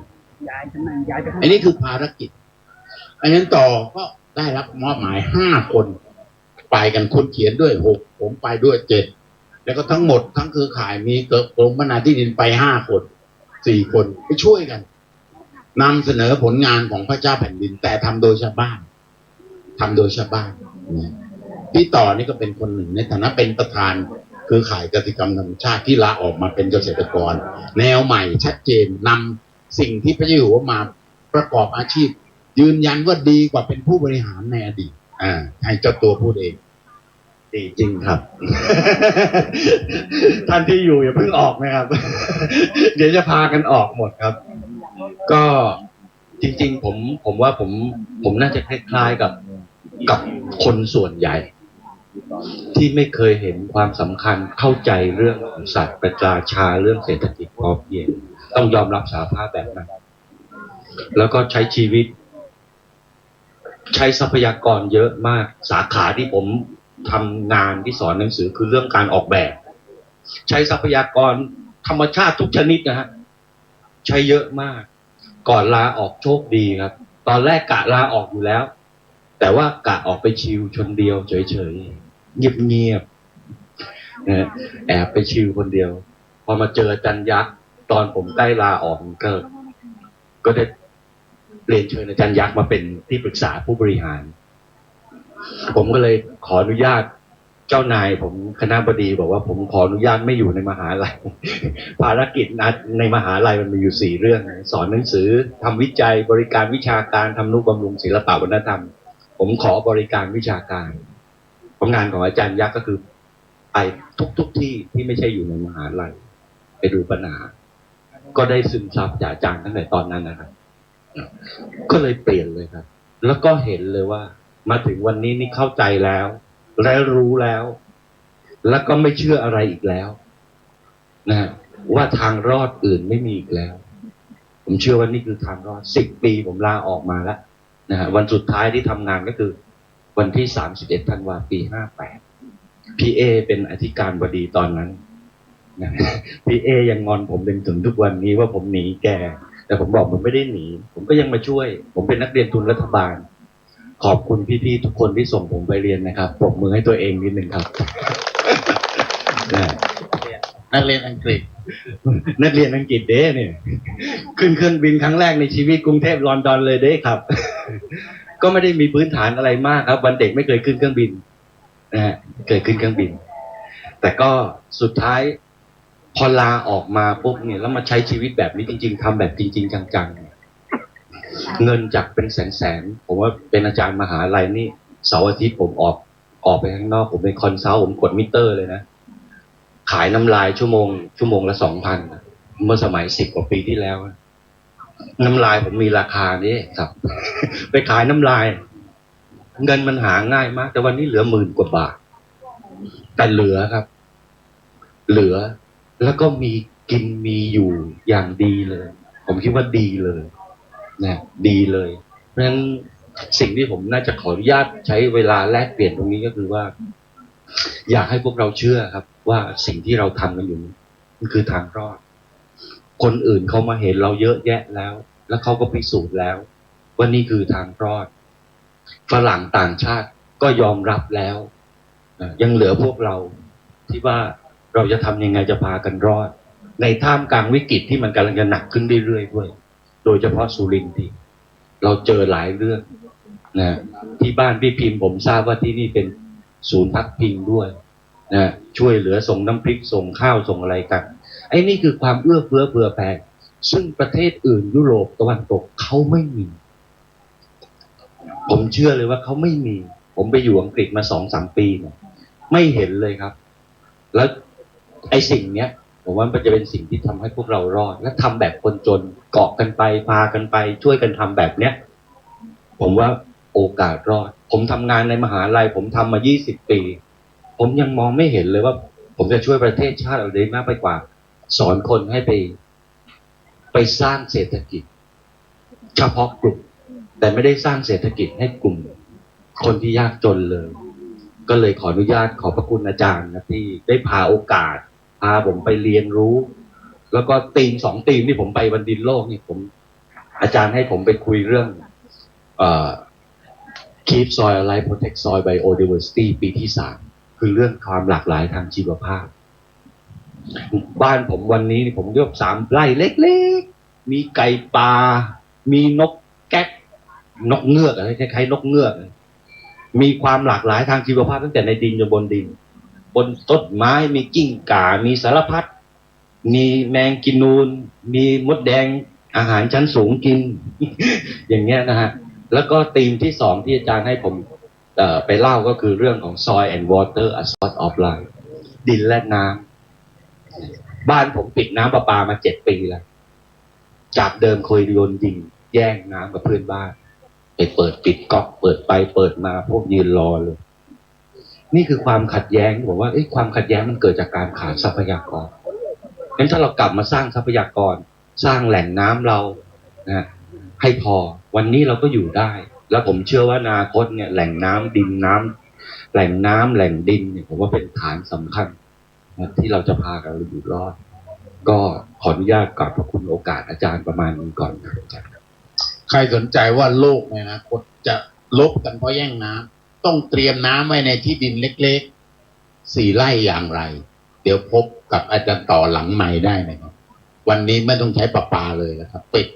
ไม่ต้องมาแย่งกับใครนะผมก่อนที่จะเล่าเรื่องราวว่า5 เรื่องอันเกิดมาจากคุณงามความดีของพระเจ้าแผ่นดินจน UN มีมติให้ประเทศไทยทำ5 เรื่องในนามของUN นะครับไม่ได้ทำในนามรัฐบาลไทยตอนนั้นผมไปเจรจานายกบอกขอตังค์10 ล้านผมจะทำงานถวายพระเจ้าอยู่หัวแต่ทำในนาม UN ไม่อยากไปขอตังค์ UN จะขอตังค์รัฐบาลไทย10 ล้านสุดท้ายเรามาหาตังค์กันเองผมไม่ได้ใช้เงินรัฐบาลเลยแม้แต่แดงเดียวก่อนที่จะเล่าเรื่อง5 เรื่องนี้อยากจะฟังลูกอีสานเฮาไปว่าวเล่าบน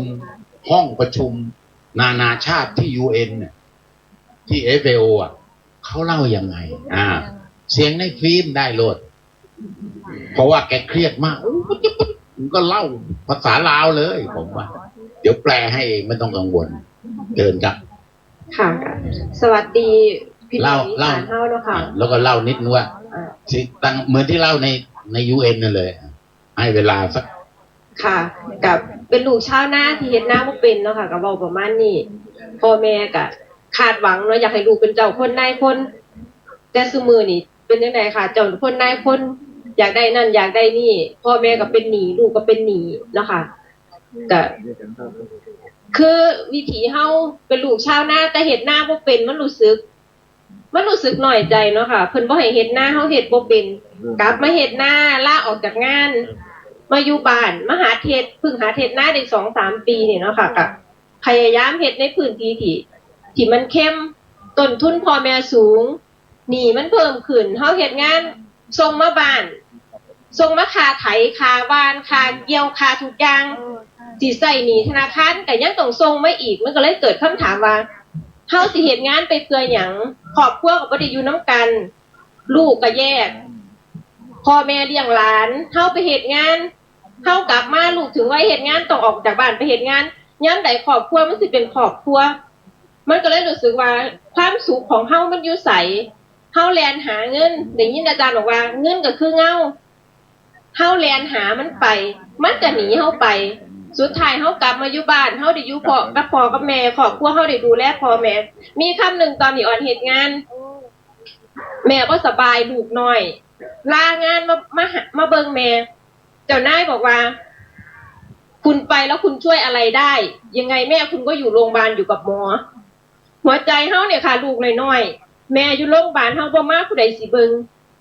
ลางานบ่ได้ก็ขอลาออกค่ะก็ลาออกเลยเนาะก็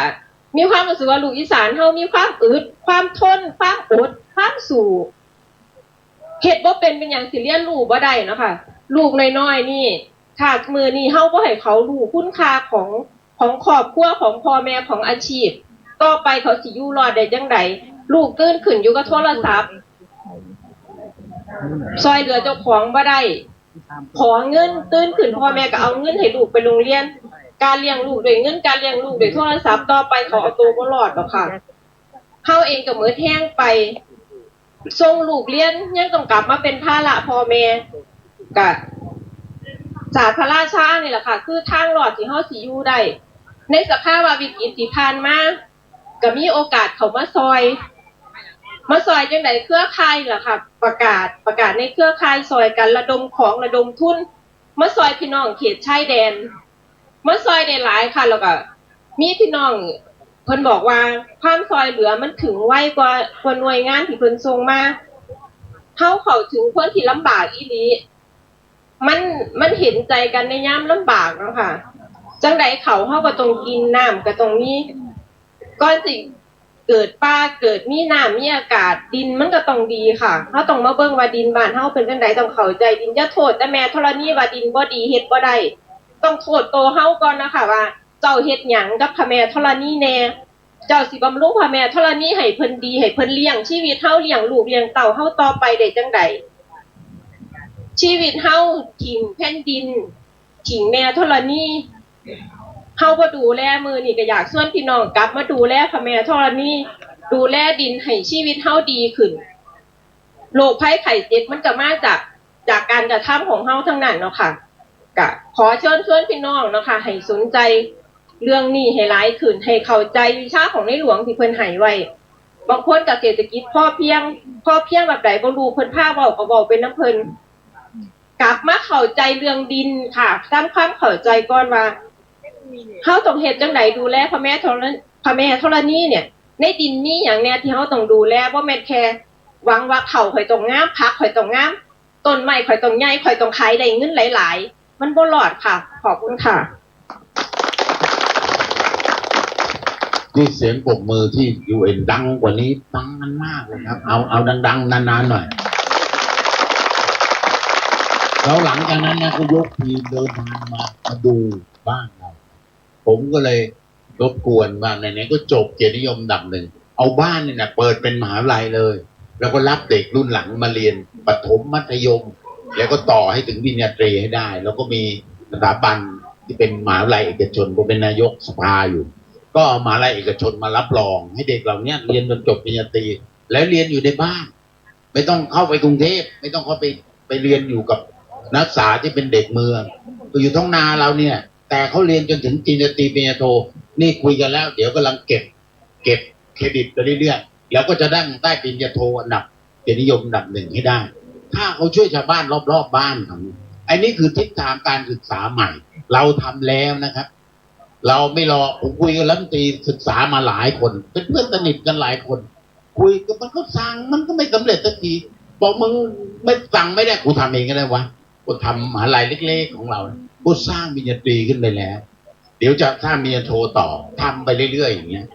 แล้วก็คนก็เริ่มไม่ค่อยเห็นความสำคัญของปริญญากระดาษแล้วเนาะไอ้ปริญญาสำคัญกว่ากระดาษคือมีของกินของใช้โลกกำลังทำสงครามน้ำมันกำลังจะแพงทองกำลังขึ้นแต่ทุกคนจะต้องวิ่งโล่มาขอปลามาขอน้ำมาขออาหารและขอยาจึงชวนกันมาเรียนแพทย์1,000 คนตอนนี้ผมเอาบ้านผมเนี่ยเป็นโรงเรียนแพทย์แล้วแต่ว่าต้องใช้เวลาตามเงื่อนไขของกระทรวงเนี่ยต้องเป็นครูสอนไปอย่างเนี้ยคือต้องจบแพทย์แล้วมีใบประกาศมีใบอนุญาตแล้วทำให้ได้5 ปีจึงจะเป็นครูรับสอนได้ตอนนี้ก็ใช้เป็นแคมปัสไปก่อนเราจะต้องสอนแพทย์ให้ได้อีกเป็น1,000 คนคือเป็นแพทย์รักษาตัวเองให้ได้ก็ขอบคุณแพทย์รุ่นเดียวกันโชว์อีกทีนะครับยืนอีกนิดนึงครับนี่ก็อยู่รอบๆเนี่ยครับที่ก็เสียสละมาเรียนกันนะครับก็ขอบพระคุณเพื่อนรุ่น9นะครับเดี๋ยวว่าชวนรุ่น10รุ่น11ท่านผู้ว่านรงค์บุญซิ่วแกบอกอาจารย์ยักษ์มาเรียนเดี๋ยวผมจะไปเรียนด้วยรุ่น11นะผู้ว่านรงค์มาเรียนรุ่นน้องรุ่น11เนี่ยครับเดี๋ยวก็ชวนกันมาจะมาชวนผู้ว่าพี่เกษมศักดิ์จะมาชวนผู้ว่าเกษมศักดิ์บอกเราอายุมากขนาดนี้ไปเรียนสนุกไม่ต้องไปสอบแข่งกับเขาแต่ไปเรียนเพื่อเป็นกำลังใจให้ลูกหลานเนี่ยยังไม่เจอกันเดี๋ยวจะชวนไปเรียนแพทย์กันเพราะอะไรเพราะระบบการแพทย์ที่เรียนมาจากฝรั่งลูกผมเป็นแพทย์สมัยใหม่นะครับไปเรียนเด่นแล้วก็สอบไปเรียนต่อเฟลโลเรียนกัน10 กว่าปีแต่ว่ามันจะช่วยอะไรไม่ได้เพราะมันต้องสั่งยาจากต่างประเทศมาไอ้พวกเรานี่เรียนปีเดียวขึ้นปี2เรียนเภสัชปรุงยากันเองกินเองนะครับโดยเฉพาะเวลาขี้ไม่ออกเนี่ยยาของรุ่น9นี่ขี้สบายเลยใครท้องผูกคิดถึงรุ่นผมได้นะไปเอายาได้นะติดไอ้เสื้อขาวๆเนี่ยครับเชื่อไหมปีงเราส่งเงินไปให้ฝรั่งเพื่อเอายามาถ่ายขี้ออกจากตูดเราเนี่ยปีหนึ่งกี่หมื่นล้านเดาสิ40,000 กว่าล้านครับแล้วประเทศไทยทำไมมันโง่เง่าเตาตุนจะแรงไปไหมครับท่านรองผู้ว่าขออนุญาตท่านประธานขัดงานเราหน่อยที่จริงประเทศไทยมันโง่ขนาดนี้ปล่อยไว้ไม่ได้อย่าไปว่าใครเราก็ลุกขึ้นเรียนตอนนี้หมอรุ่น9เชื่อมั่นไว้ว่ายาชื่ออะไรนะยาของพวกพี่คู่ขี้ครับชื่อคู่ขี้มันตั้งแต่ถ่ายสบายจริงๆครับพอปรุงเสร็จพับดื่มก็ไปเย็นๆเนี่ยกลางคืนถ่ายโล่งยืนยันว่าใครกินยาคู่ขี้ของเราแล้วโอกาสเป็นมะเร็งมีน้อยมากครับเพราะมันถ่ายมะเร็งออกด้วยนะครับมีคนหนึ่งเราเปิดคลินิกที่มาบเอื้องเปิดวันแรกนะครับเจ้าหน้าที่กระทรวงสาธารณสุขมาตรวจแล้วสั่งแก้ไขแก้เสร็จปั๊บเขาบอกโอเคด้วยปากขั้นตอนการทำเอกสารน่าใช้เวลา2 สัปดาห์ขอโทษครับพอโอเคเพราะยังไม่ทันกลับกระทรวงเลยคนไข้มาแล้ว3 คนเป็นมะเร็งขั้นสุดท้ายจะตายภายใน21 วันนี่2 เดือนแล้วครับยังไม่ตายครับ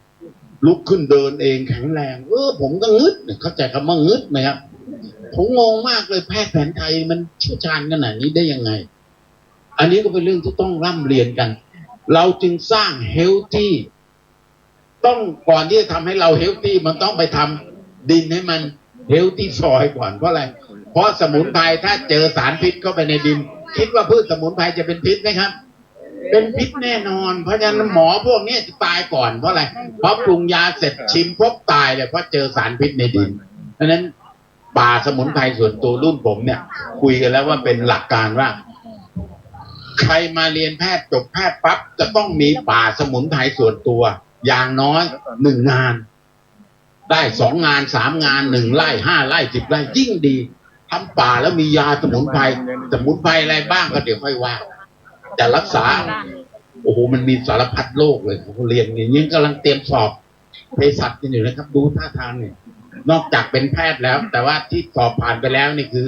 แพทย์พดุงครรภ์นะครับนี่เขาเป็นหมอตำแยกันหมดแล้วรวมทั้งผมด้วยครับเป็นหมอตำแย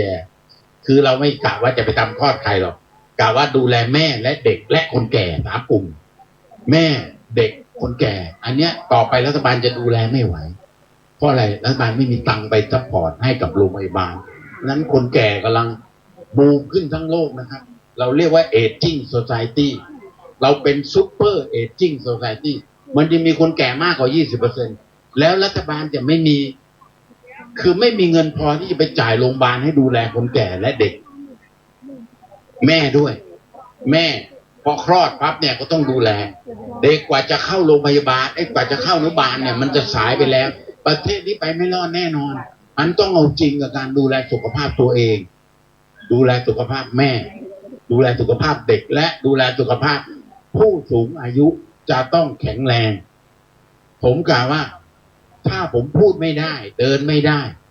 เป็นภาระคนอื่นผมจะหยุดกินและก็ตายไปซะแล้วเรียกว่า longevity คือต้องอายุยืนต้องแข็งแรงจนถึงวันตายจะไม่ยอมนอนติดเตียงเกิน5 วันถ้านอนติดเตียงเกิน5 วันเมื่อไหร่เราควรจะต้องอดน้ำอดอาหารตายไปซะไม่เป็นภาระใครนี่คุยกับลูกว่าลูกผมเป็นแพทย์แล้วเขาไปเรียนต่อทางด้านเขาเรียกอะไรนะ palliative care palliative care คือรักษาประคับประคองก่อนตายแล้วก็ผมบอกไม่เอานะห้ามไปใส่นู่นใส่นี่อะไรเบ็ดเสร็จหรือถ้าพ่อทำอะไรไม่ไหวจริงๆแล้วก็อย่างเก่งก็ให้มอร์ฟีนให้มันทุกข์ทรมานน้อยแล้วก็ตายอย่างมีความสุขยอมที่จะติดมอร์ฟีนก่อนตายติดสักอาทิตย์หนึ่งคงไม่เป็นไรบ้างเนาะเพราะว่าหมอก็ฉีดแม่ยายผมเนี่ยลูกคนโตเนี่ยเขาก็ฉีดมอร์ฟีนให้คุยกับยายบอกว่าอย่าให้แม่ทรมานเลยลูกให้แม่ตายอย่างมีความสุขลูกๆก็มานั่งคุยก็ให้มอร์ฟีนแกลูกไม่เจ็บไม่ปวดแล้วก็ตายไปค่อยๆแกหยุดกินอาหารหยุดน้ำหยุดอาหารหยุดน้ำแล้วแป๊บเดียวก็ไม่ทุกข์ทรมานอันนี้เป็นศาสตร์ที่เขาเรียนกันเรียกว่าทั้งหมด12 ปีนะครับลูกผมเนี่ยเรียนแพทย์เนี่ยกำลังเรียนยังไม่เลิกเลยครับแก่แล้วนี่จะ40มันยังไม่เรียนต่อไม่เลิกเพราะอะไรเพราะเขาต้องเป็นอาจารย์สอนพวกนักศึกษาเด็กอะไรพวกนี้เขาก็ต้องเพิ่มความรู้ตลอดแต่แพทย์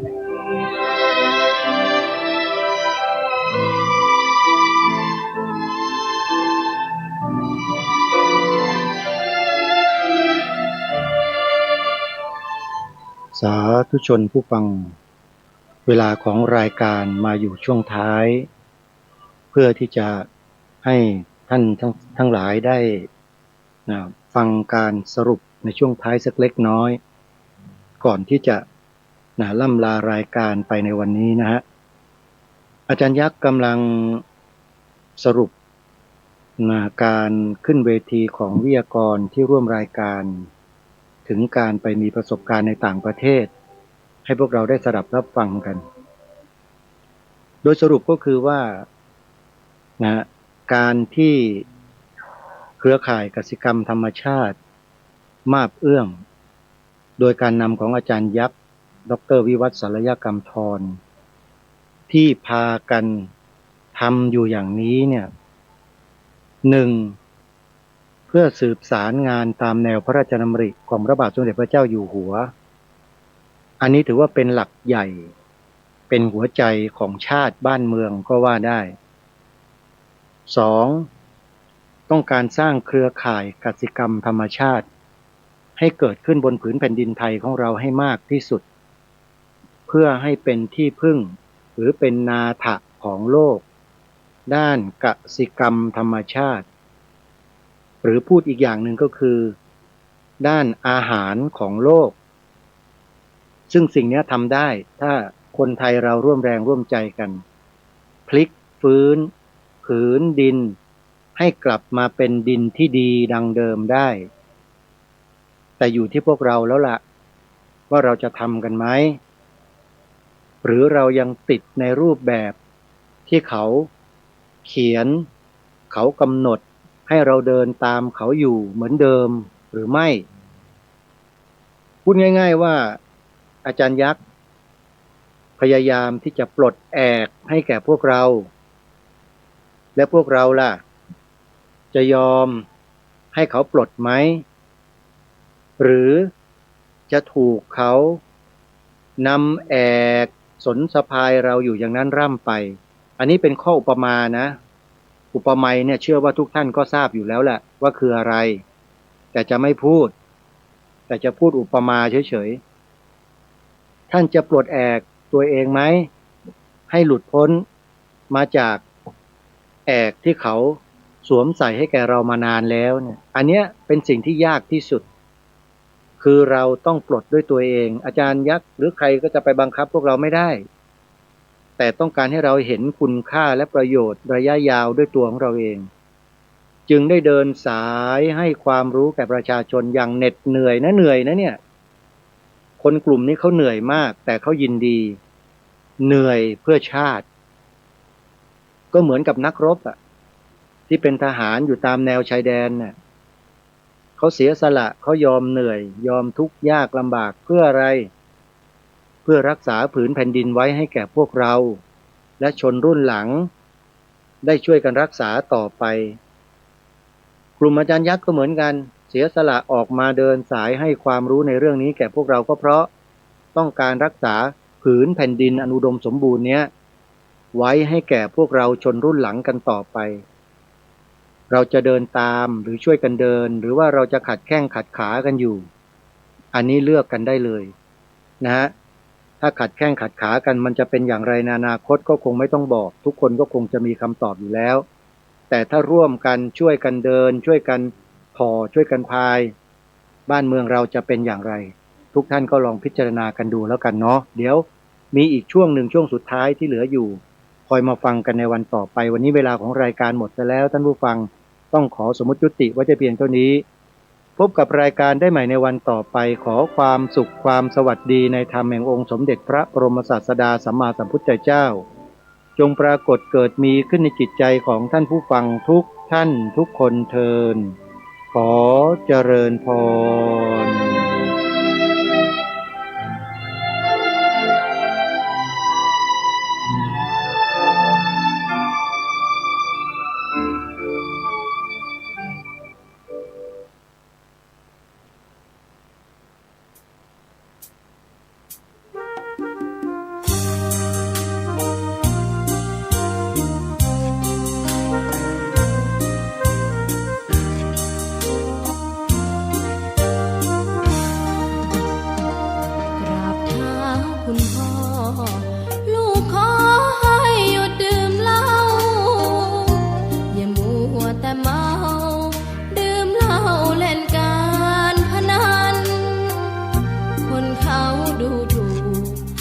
ว่าพ่อขี้เกียจทำงานชาวบ้านรังเกียจเดียฉันต่างประจานคุณพ่อสิ้นดีสงสารคุณแม่ลำบากแท้หาเงินมาให้ได้มาเท่าใดพ่อใช้จนหมดไม่มีขัดสนจนยากลำบากคนแค้นเต็มทีอนาคตของลูกริบหรี่ความหวังที่มีมืดมนพ่อดื่มสุราเหมือนกินน้ำตาของแม่พ่อจ๋าฐานะเราแย่หากไม่แก้ความจนแม่เตือนพ่อด่าตบตีแม่ช้ำระกำมองมนซ้ำถูกคนเขานินทากราบเท้าคุณพ่อลู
ฐานะเราแย่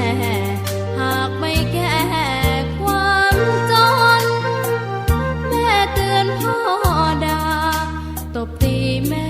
เสียจนชอกช้ำระกำมองมนซ้ำถูกคนเขานินทากราบเท้าคุณพ่อลูกขอให้หยุดดื่มเหล้าหากมัวแต่เมาคนเขายังหมิ่นเรื่อยมากลับตัวเสียใหม่กลับใจมาพัฒนาก็จะมีคุณค่าเลิกดื่มสุราเลิกการพนัน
ท่องขุมนรก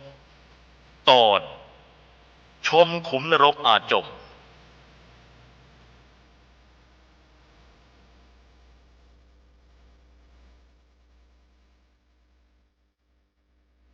สมเด็จพระอรหันต์จี้กงอัวหุบพากายทิพย์ของนายเอี้ยเซียงเส็งไปท่องยมโลกชมขุมนรกอาจมเมื่อวันที่ 25 เดือนตุลาคม พุทธศักราช 2519 มีเรื่องราวดังต่อไปนี้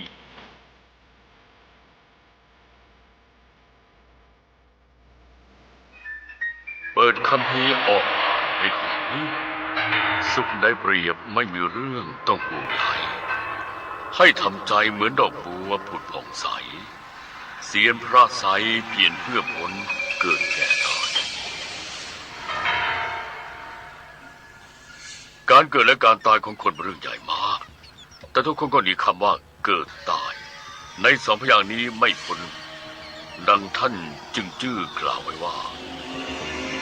ความจริงข้าไม่ยอมไปเวียนเกิดพอเผลอเพลิดพลันไปเกิดยังโลกาครั้นเกิดแล้วไม่อยากกลับลับจากลาชั่วพริบตาเวลาตายก็มาถึงจะคำกล่าวนี้เห็นได้ว่าการเกิดกับความตายนั้นไม่มีใครสามารถกำหนดเองได้แต่ไม่ได้หมายความว่ามนุษย์ไม่สามารถจะควบคุมการเกิดและความตายได้ชาวโลกเพียงแต่ไม่เข้าใจเรื่องของความตายและเกิดเท่านั้นว่าคนเกิดมาจากที่ใดและตายแล้วไปที่ไหนในเมื่อมนุษย์ยังไม่รู้เรื่องของความตายกับเกิดนี่เองชีวิตจึงต้องตกอยู่ภายใต้อำนาจของพญายมดังที่กล่าวกันว่าพญายมกำหนดยาม 3ให้อาสันไม่มีวันจะรอดอยู่ถึงยาม 5ดังนี้เป็นต้น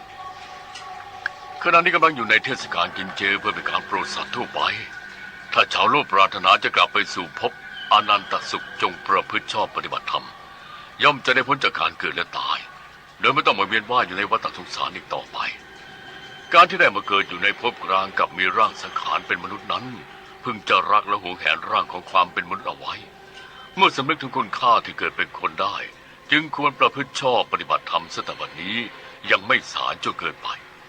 เอี่ยเซิงเตรียมตัวออกเดินทางไปท่องยมโลกพระอาจารย์ครับ ท่านพยายามเทศนาอบรมสั่งสอนชาวโลกโดยไม่ย่อท้อต่อความเหนื่อยยากลำบากใดๆทั้งสิ้นแล้วความปรารถนาดีของท่านยังความซาบซึ้งแก่สัตว์โลกทั้งมวลครับเรื่องช่วยคนเป็นหน้าที่ของข้าสำหรับเสียงกับพระท่านใช้ความเมตตาโปรดสัตว์โลกเป็นประจำอยู่แล้วเอาเอี่ยเซิงรีบขึ้นพุ่มดอกบัวกระผมนั่งสมาธิเรียบร้อยแล้วเชิญพระอาจารย์ออกเดินทางได้ครับ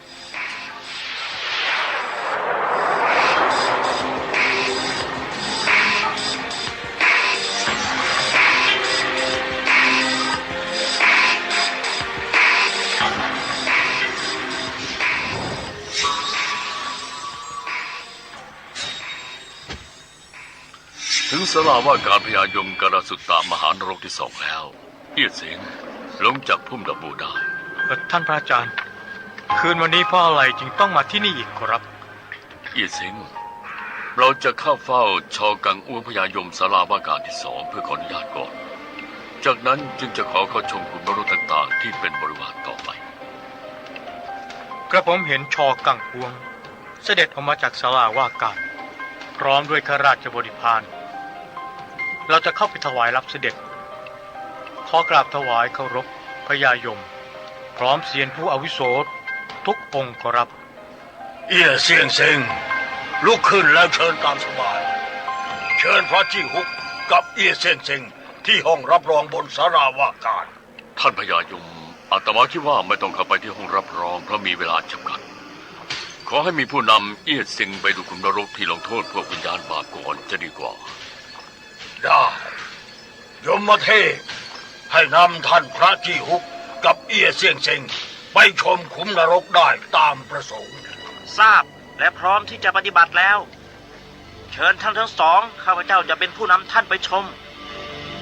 ตามบริเวณนี้เพราะอะไรจึงมีกลิ่นที่เหลืออดจริงๆเหมือนกับกลิ่นอาจมที่เห็นอยู่ข้างหน้านั่นคือขุมนรกอาจมจึงทำให้บริเวณใกล้เคียงมีกลิ่นไม่สะอาดได้โปรดให้อภัยยิ่งเดินใกล้เข้ามากลิ่นเหม็นยิ่งรุนแรงมากขึ้นให้รู้สึกว่าหายใจไม่ค่อยสะดวกท่านพระอาจารย์ขอรับกระผมทนไม่ไหวและคิดว่าไม่อยากจะเข้าไปดูแล้วเอียเสงเจ้าไม่ต้องกลัวกลิ่นเหม็นนะ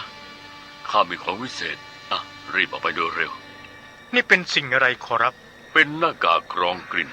เจ้าต้องรีบสวมโดยเร็วจะช่วยให้หายใจสะดวกและมีอากาศสดชื่นและกลิ่นเหม็นทั้งปวงก็จะหมดไปอุปมากลิ่นอสุภนี้ก็คืออกุศลกรรมซึ่งเป็นทางชั่วต้องมีธรรมะเป็นเครื่องยึดเหนี่ยวสำหรับป้องกันดังเช่นเครื่องกรองกลิ่นที่พระจี้กงให้กับเอี้ยเสี่ยงเซ็งขณะนี้พระอาจารย์ขอรับหน้ากากกรองกลิ่นของท่านใช้ได้ดีจริงๆกลิ่นที่เหม็นจนแทบจะทนไม่ไหวหายไปหมดละโอ้กระผมเห็นแผ่นไม้ทำเป็นป้ายตั้งอยู่ข้างหน้าและเขียนว่าคุ้มนรกอาจมกับได้ยินเสียงร้องอย่างทุกขเวทนาจากที่นั่นทั้งยังเห็นหัวคนดำน้ำผุดโผล่พร้อมทั้งใช้มือทั้งสองข้างแหวกปัดสิ่งที่มีอยู่ข้างหน้าเหมือนกับกำลังว่ายน้ำอยู่ที่นั่นล่ะคือขุมนรกอาจมรีบเดินเข้าไปดูใกล้ๆอีกสักหน่อยอ๋อดีพระอาจารย์ท่านไม่รู้สึกว่ามีกลิ่นเหม็นบ้างเลยเหรอขอรับไม่มีกลิ่นเลยเพราะข้าสำเร็จเป็นพระอรหันต์แล้วฉะนั้นสิ่งอาสุภเหล่านี้ข้าเห็นก็เหมือนไม่เห็นหรือถึงแม้จะรู้ว่ามีกลิ่นแต่กลิ่นก็ไม่เข้าจมูกข้าไม่เหมือนชาวโลกอย่างเจ้าบางจำพวกเพียงแต่ได้ยินเสียงและเห็นแสงสีเขาเท่านั้นก็เกิดความหลงไหลมัวเมาซะแล้วบึงใหญ่แห่งนี้ราวกับเป็นมหาสมุทรมองไม่เห็นขอบฟ้าและชายฝั่งภายในบึงเต็มไปด้วยอาจมที่เป็นเส้นปนกับปัสสาวะกับมีชายหญิงและคนชรารวมทั้งพวกวัยรุ่นอีกจำนวนมากพวกเขาต่างกำลังกระเสือกกระสนแหวกว่าย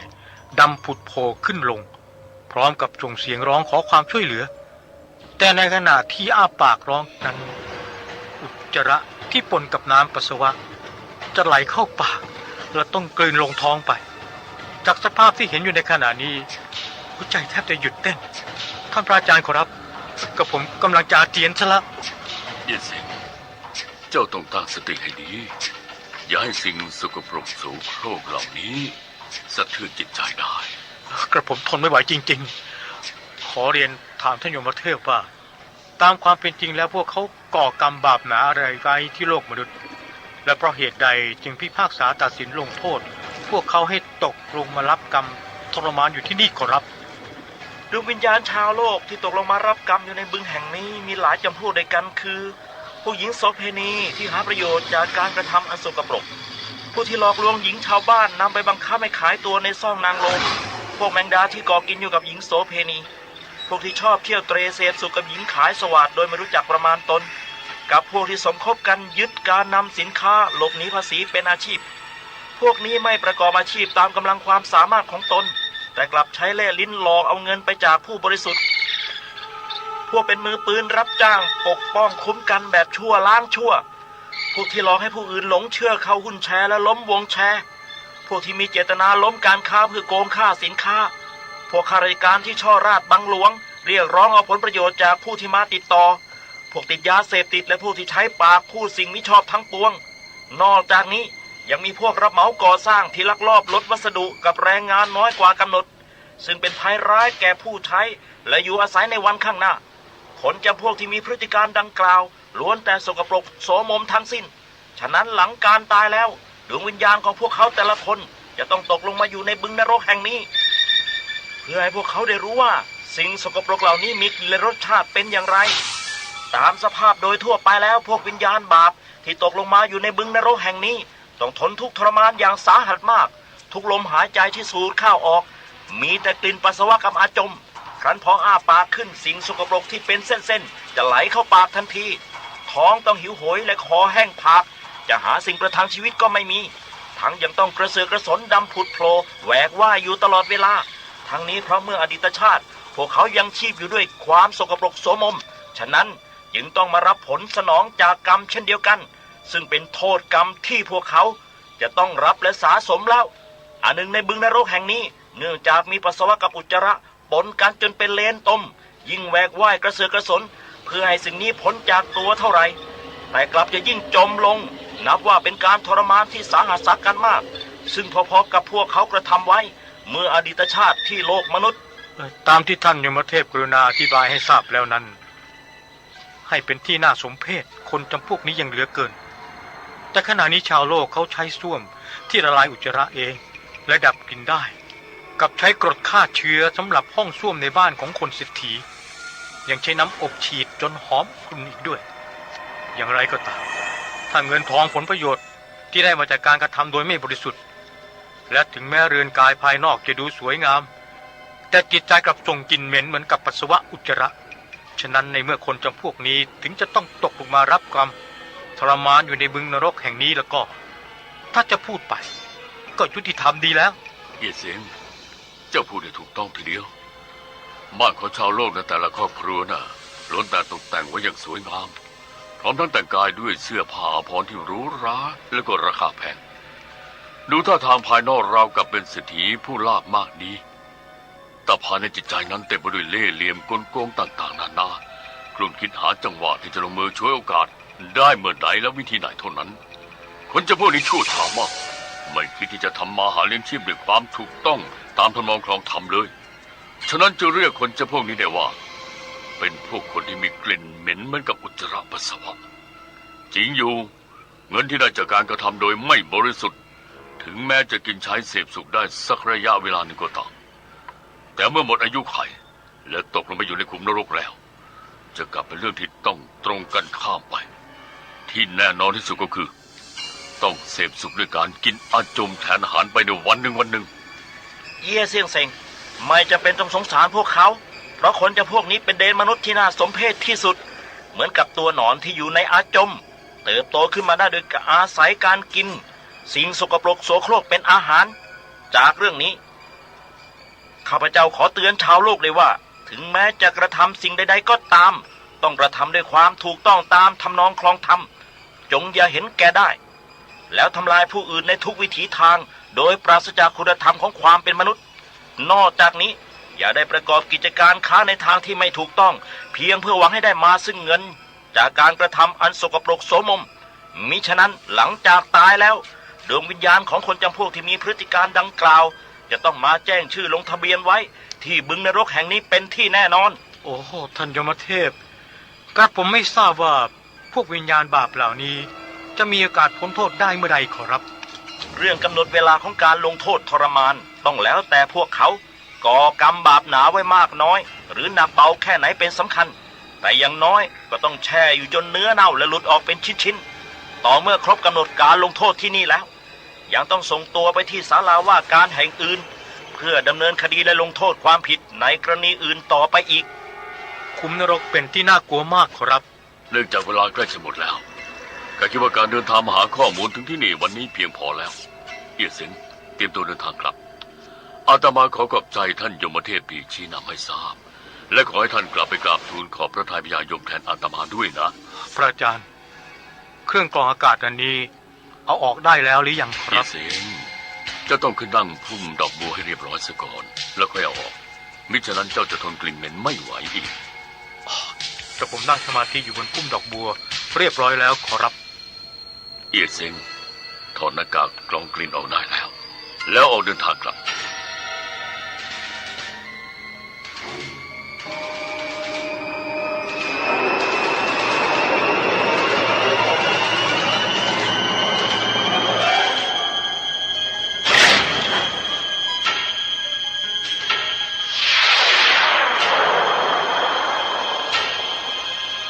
บึงนรกส่งกลิ่นเหม็นทั้งน่ากลัวพวกคนชั่วตกลงไปใช้กรรมกันเรื่องกิเลสตัณหาอย่ากระสันจงเชื่อมั่นแม้หลงไหลให้อาดูกิเลสตัณหาเป็นหลุมฝังศพของผู้เก่งกล้าสามารถมามากต่อมากแล้วฉะนั้นอาตมาจึงขอเตือนชาวโลกทั้งหลายว่าจงเร่งรีบประพฤติชอบปฏิบัติธรรมโดยเร็วเพื่อจะได้พ้นจากความโศกเศร้าทนทุกข์ทรมานอยู่ในขุมนรกสลาเสียเฮียงตึงแล้วเอียสิงลงจากพุ่มดอกบัวกายทิพย์เข้าสู่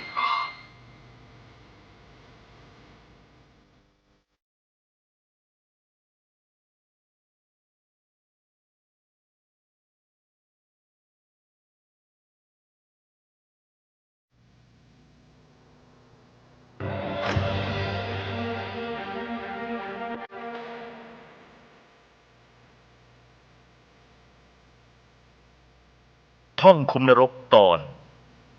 ชมขุมนรกผีอด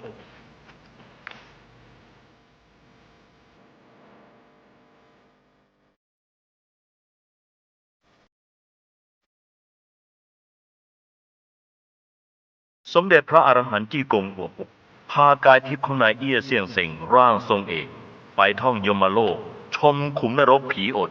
เมื่อวันที่31 ตุลาคมพุทธศักราช 2519 เรื่องราวมีดังนี้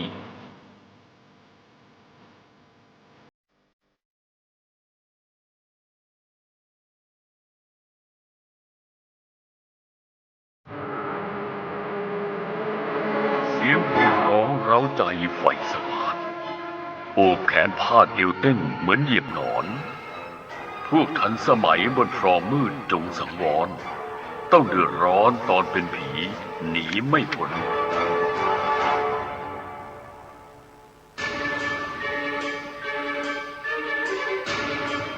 การนิพนธ์หนังสือต้องเดินทางไปมาเพื่อหาข้อมูลด้วยความยากลำบากเราทำเพื่อใครกันเหรอจะเห็นได้ว่าตามท้องถนนหนทางทั่วไปที่โลกมนุษย์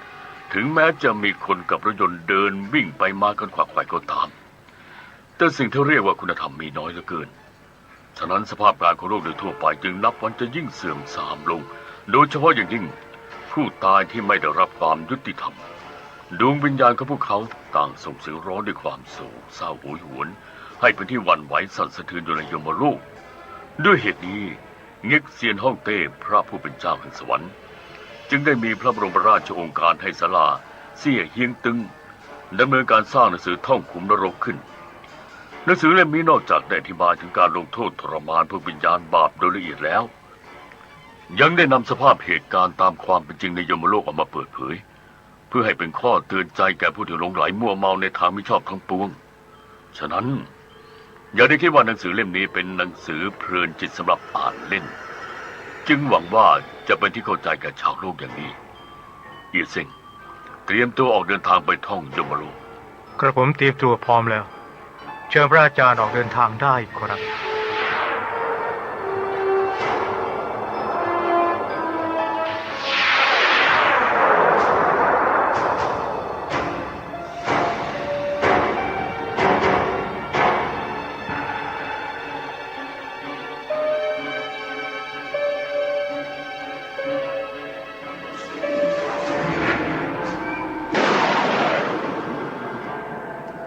การที่มนุษย์ได้มานั่งอยู่บนพุ่มดอกบัวถือว่าเป็นรางวัลพิเศษที่สวรรค์ประทานให้จึงหวังว่าเอี้ยเซิงจะได้หวงแหนและก็รักษาความดีนี้ไว้ตลอดไปเอาล่ะถึงแล้วลงจากพุ่มดอกบัวได้วันนี้เราจะไปดูที่ขุมนรกผีอด ท่านพระอาจารย์ครับคุมนรกแห่งนี้เหมือนป่าร้างรอบบริเวณนี้ไม่มีร่องรอยของคนอาศัยอยู่เลย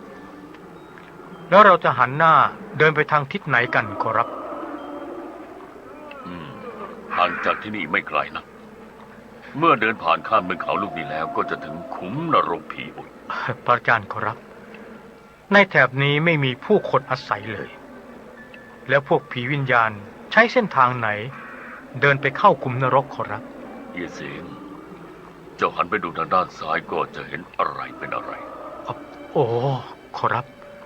ด้านซ้ายมีเส้นทางเล็กๆอยู่สายหนึ่งและมียมเทพหัวควายกับยมเทพหน้าม้าต่างกำลังทำหน้าที่ควบคุมพวกวิญญาณบาปเดินทางไปกันเป็นหมู่ละคนบ้าง2 คนบ้างและ3 คนบ้างเยเซงเราจะเดินตามพวกเขาไปทางซ้ายนั่นมนุษย์มาจากที่ไหนจึงกล้าเข้ามาถึงที่นี่โดยพลการยมเทพหัวควายเจ้าลืมตาดูให้แน่ใจซะก่อนแล้วก็ตวาดยังไม่ช้าจนเกินไปหรอกนะยมเทพหัวควายคนนี้หน้าตาอัปลักษณ์ท่าทางดุร้ายน่ากลัวมากที่มือถือ3 ง่ามกับโซ่เหล็กเป็นอาวุธทั้งยังแสดงทีท่าราวกับจะเอาเป็นเอาตายพระอาจารย์เขาจะใช้อาวุธทำร้ายเราหรือไม่ครับอย่าเสียงจะไม่ต้องกลัวข้าจะพูดให้เขาเข้าใจท่านทั้งสองเป็นใครให้บอกโดยเร็วไม่ฉะนั้นข้าจะจับนำไปมอบให้พญายมจัดการทันทียมเทพหัวควายจะมาเป็นนักการยมบาลอยู่ที่นี่นานเท่าไหร่แล้วเพราะอะไรจะไม่รู้จักข้ามาทำหน้าที่เป็นนักการยมบาลอยู่ที่นี่เพียง2 เดือนเศษเท่านั้นและข้าปฏิบัติต่อทุกคนตามหน้าที่ถ้าใครไม่มีบัตรอนุญาตให้ผ่านเข้ามาข้าจะจับกุมไว้ทั้งหมดนี่แหละคือหน้าที่ของข้าคือพระจี้กงอั่วหุบส่วนท่านผู้นี้เป็นชาวโลกจากศาลาเสี่ยเฮียงตึงแห่งนครไทจุงซึ่งเป็นสานุสิทธิ์ของสมเด็จองค์กวนพระผู้เป็นเจ้าโดยมีพระราชบัญชาให้เดินทางมาหาข้อมูลเพื่อสร้างหนังสือธรรมะสำหรับอบรมชาวโลกวันนี้จะต้องไปที่ขุมนรกผีอดซึ่งจะต้องเดินมาผ่านตามเส้นทางสายนี้และยมเทพควรจะรู้ไว้ด้วยว่าข้าได้อัญเชิญพระราชสารพระบรมราชโองการมาพร้อมกันนี้ด้วยท่านนั้นจะขัดขวางใดๆมิได้หาไม่แล้วเจ้าจะไม่พ้นจากการถูกลงโทษเป็นแน่ข้าขอกราบถวายบังคมพระบรมราชโองการที่แท้ท่านก็คือพระจี้กงที่ชาวโลกเขากล่าวขวัญร่ำลือกันว่าเป็นพระสงฆ์สติเฟื่องนั่นเองแต่เนื่องจากข้าเพิ่งพ้นโลกมาไม่นานจึงไม่ได้เคยเห็นพระคุณเจ้ามาก่อนขอให้พระคุณเจ้ากับท่านเสี่ยงเซ็งได้โปรดประทานอภัยด้วยถ้าท่านจะไปที่ขุมนรกผีอดต้องเดินข้ามเนินเขาที่เห็นอยู่ข้างหน้านี้ไปแล้วก็จะถึงข้าขอนำท่านทั้งสองไปเองดีกว่าดีเยเซ็งเราเดินตามยมเทพหัวควายผู้นี้ไปขอรับตามเส้นทางสายนี้ใช้หินทุบแตกโรยไว้อย่างครุขระมากทั้งยังเป็นหลุมเป็นบ่อกับมีน้ำขังอยู่ทั่วไปต้องเดินด้วยความลำบากและเจ็บปวดเพราะง่ายหินบาดฝ่าเท้าราวกับลูกเข็มทิ่มแทงตลอดทางท่านพระอาจารย์กระผมเห็นยมทูต2 นายช่วยกันควบคุมร่างหญิงวิญญาณตนหนึ่งกำลังมุ่งเดินไปข้างหน้าสำหรับหญิงตนนั้นแต่งกายด้วยเสื้อผ้าอาภรณ์เหมือนกับพวกเศรษฐีนีทั่วไปแต่กลับต้องมาถูกควบคุมและล่ามด้วยโซ่ตรวนไม่ทราบว่านางก่อกรรมบาปหนาอะไรไว้เนื่องจากชาวโลกที่มั่งมีสีสุขบางจำพวกมีอาหารการกินอย่างอุดมสมบูรณ์จนเหลือเฟือจึงกินทิ้งกินขว้างตามใจชอบโดยไม่มีความเสียดายค่าอาหารเพราะพวกเขาไม่กินจนอิ่มหนำสำราญเกินไปฉะนั้นหลังจากคนจำพวกนี้ตายแล้วจึงต้องควบคุมดวงวิญญาณของพวกเขาให้เข้ามาอยู่ในขุมนรกผีอดเพื่อให้รู้ถึงความหิวโหยอดอยากดูบ้างว่ามีรสชาติอย่างไรกับทรมานแค่ไหนตามบนเดินสันเขาลูกนี้ไม่สูงเท่าไหร่นะมีพืชพันธุ์ไม้ชนิดต่างๆแต่กิ่งก้านสาขาออกดูงอกงามกับมีหญ้าพงและพืชประเภทหวายอีกมากมายจากทัศนียภาพที่กระผมเห็นทั้งหมดในขณะนี้ ไม่มีอะไรแตกต่างกับเนินเขาตามป่าทั่วไปที่โลกมนุษย์และในป่าเขาแห่งนี้มีเส้นทางเล็กๆสายหนึ่งพอเดินได้เพียง3 คนเท่านั้นเอียเซิงเราเดินข้ามสันเขาลูกนี้ไปแล้วเมื่อจะมองไปข้างหน้าเห็นขุมนรกผีอดซึ่งตั้งอยู่ที่เชิงเขากระผมมองเห็นแล้วครับมีบริเวณกว้างขวางมากกับใช้ลวดหนามล้อมกั้นไว้ทั้งหมดส่วนหลังคาที่ตั้งขุมนรกสีดำคร่ำคร่าและได้เดินลงมาถึงเชิงเขาแล้วท่านทั้งสองรออยู่ที่นี่สักครู่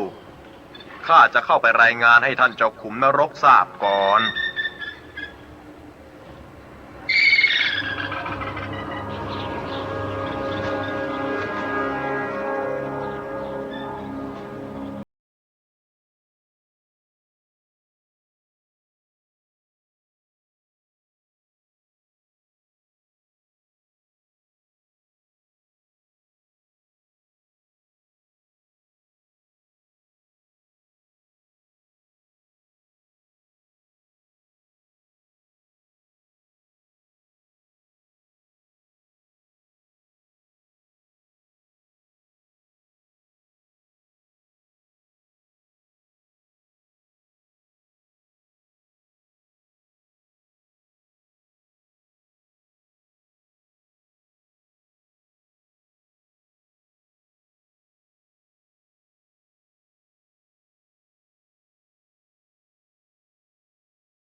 หน้าเหลืองและร้องครวญครางอยู่ตลอดเวลาขอรับพวกวิญญาณบาปเหล่านี้เมื่อยังมีชีวิตอยู่ที่โลกมนุษย์ส่วนใหญ่เป็นนักธุรกิจการค้าซึ่งมีอาหารการกินกับเสื้อผ้าอาภรณ์เครื่องของใช้ตลอดจนทรัพย์สินเงินทองเหลือเฟือพวกเขาใช้จ่ายเงินทองครั้งละมากๆโดยไม่มีความเสียดายเลยแม้แต่น้อยหากแต่กับคนขอทานหรือผู้ยากไร้พวกเขาจะให้ความเมตตาสงสารหรือแม้แต่เพียงเอื้อเฟื้อก็หาไม่ฉะนั้นคนที่ปราศจากน้ำใจพวกนี้หลังจากตายแล้วร่างวิญญาณของพวกเขาจะต้องตกมาอยู่ในขุมนรกแห่งนี้ทั้งหมดอย่างไรก็ตามข้าจะให้วิญญาณบาปชายออกมา1 ตนแล้วเอี้ยเสี่ยงเซ็งถามพฤติการเมื่อครั้งอดีตของเขาดูเอง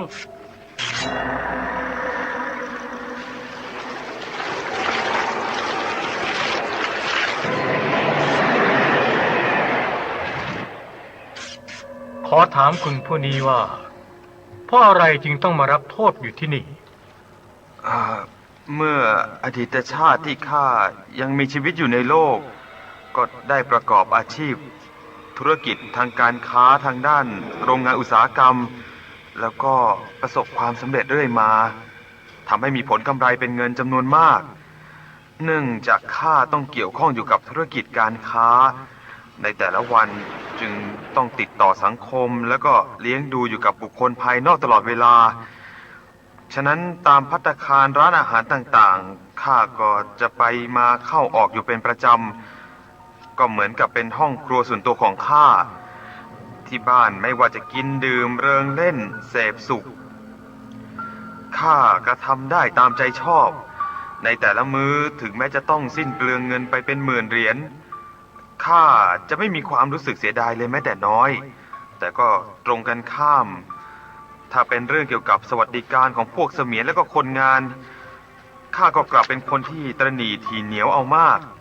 เรื่องนี้จึงมักจะทำให้คนงานเกิดความโกรธแค้นอยู่เสมอกับถ้ามีสมาคมมูลนิธิขอเรียรัยเพื่อการสาธารณกุศลอย่างมากๆข้าก็จะให้ไปเพียง500 เหรียญเท่านั้นการที่บริจาคเงินโดยเสียไม่ได้นี้จะเรียกว่าเป็นผู้ใจบุญก็หาไม่และถ้ามีคนขอทานหรือเพื่อนที่ตกทุกข์ได้ยากจะมาขอความช่วยเหลือแล้วก็เรื่องนี้ก็ได้สั่งคนใช้ไว้ให้บอกว่าข้าน่ะไม่อยู่บ้านเรื่องของข้าเมื่ออดีตชาติก็ยังไม่เพียงเท่านี้แม้ข้าวปลาอาหารที่กินอยู่ภายในครอบครัวล้วนเป็นอาหารชั้นดีเลิศรสและก็ราคาแพงแต่ก็กินทิ้งขว้างโดยที่ไม่ประหยัดทั้งที่ไม่มีความเสียดายเลยแม้แต่น้อยนอกจากนี้ข้าก็ยังมีอนุภรรยาที่เช่าบ้านให้แยกกันอยู่ไว้อีกหลายคนในเดือนหนึ่งข้าก็ต้องรับภาระเงินเป็นค่าใช้จ่ายสำหรับอนุภรรยานับเป็นหมื่นเหรียญแล้วก็เมื่อ2 ปีที่แล้วมาข้าก็ป่วยเป็นโรคความดันโลหิตสูงจนถึงแก่ชีวิตจากนั้นร่างวิญญาณของข้าก็ต้องถูกทางการยมโลกพิพากษาตัดสินให้ตกลงมาอยู่ในขุมนรกแห่งนี้ในขณะนี้ถึงแม้จะสวมชุดสากลอยู่ก็ตามแต่ก็ไม่มีอาหารชั้นดีจะกินดังเช่นเมื่อยังมีชีวิตอยู่ที่โลกมนุษย์เวลานี้ได้กินแต่ผักต้มแทนข้าวก็เพียงสัปดาห์ละ1 มื้อเท่านั้นหลังจากได้กินแล้วจะทนความหิวโหยก็อยู่ได้ประมาณ3 วันจากนั้นก็ต้องอดจนเป็นลมล้มสลบลงและแล้วนักการโยมพบาลหัวควายกับนักการโยมพบาลหน้าม้าก็จะใช้น้ำสาดให้ฟื้นจากสลบแล้วก็เมื่อฟื้นจากสลบก็จะยิ่งเกิดความหิวโหยทรมานจนทนไม่ไหวจริงๆท่านมีอะไรพอที่จะให้กินได้บ้างขอได้โปรดเอาให้ข้ากินโดยเร็วด้วยเถิดเจ้าสัตว์ชั่วอย่าวิงวอนขออาหารซึ่งเป็นการรบกวนและล่วงเกินท่านไม่ได้เจ้าก่อกรรมขึ้นเองก็ต้องรับกรรมเองเพราะเจ้าหลงเสพสุขมากเกินไปจนลืมตัวไม่ต้องร้องไห้คำครวญรีบกลับเข้าไปในห้องขังโดยเร็ว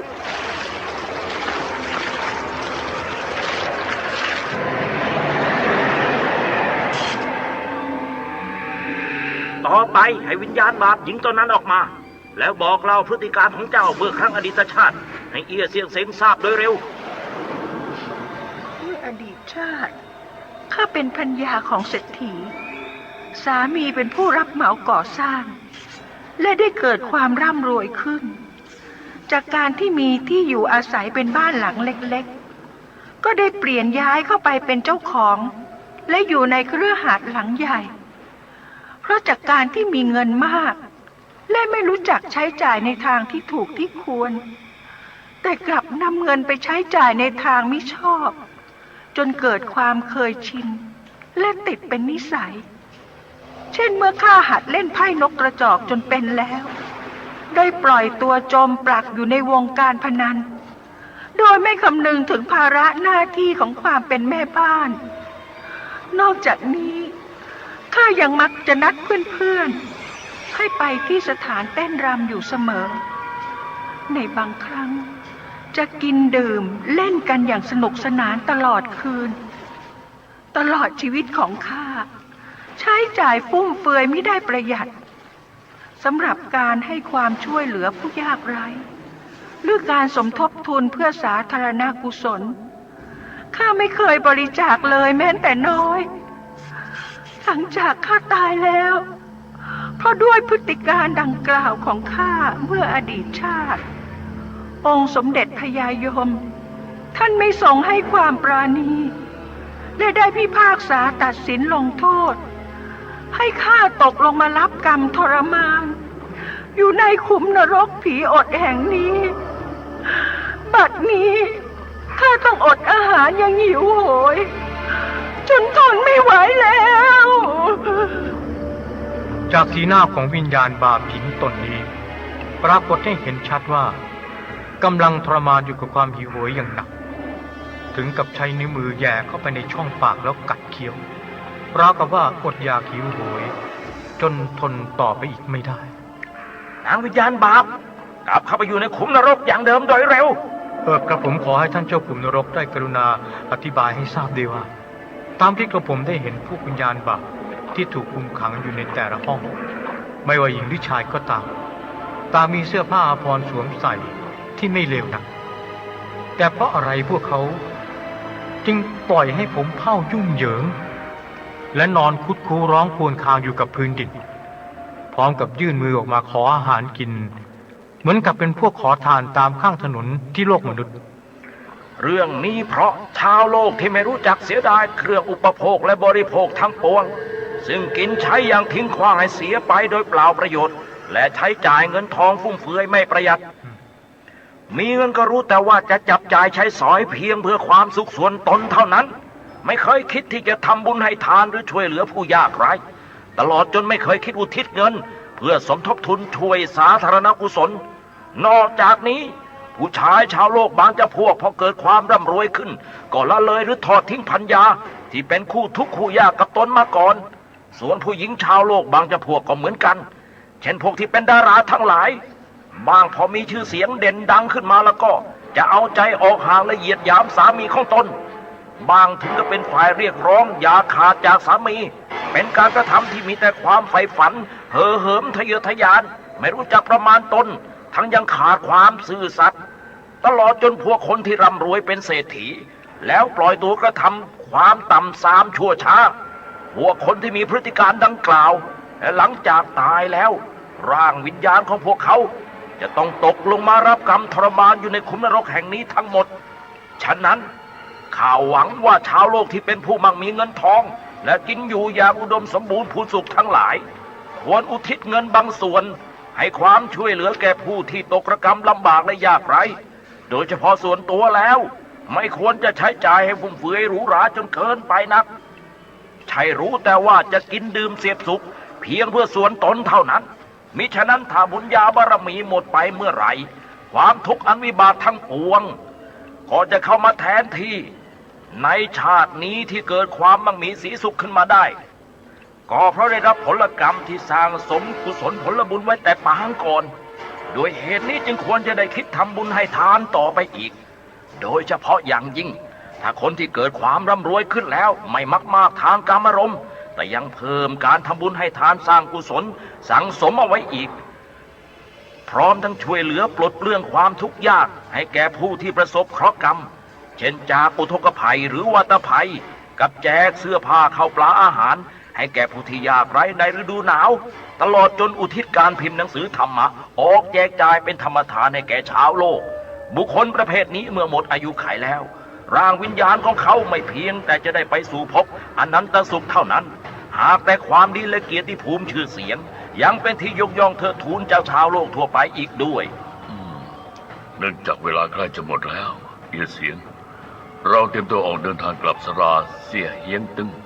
เชิญสมเด็จพระจีฮุกตามสบายถ้าหากการถวายต้อนรับท่านในวันนี้มีข้อบกพร่องด้วยประการใดแล้วขอได้โปรดประทานอภัยกระผมขอขอบพระคุณท่านเจ้าขุมนรกที่กรุณาอธิบายให้ทราบและจะขอลากลับศาลาเสี่ยเฮียงตึงเอี้ยเสกขึ้นพุ่มดอกบัวได้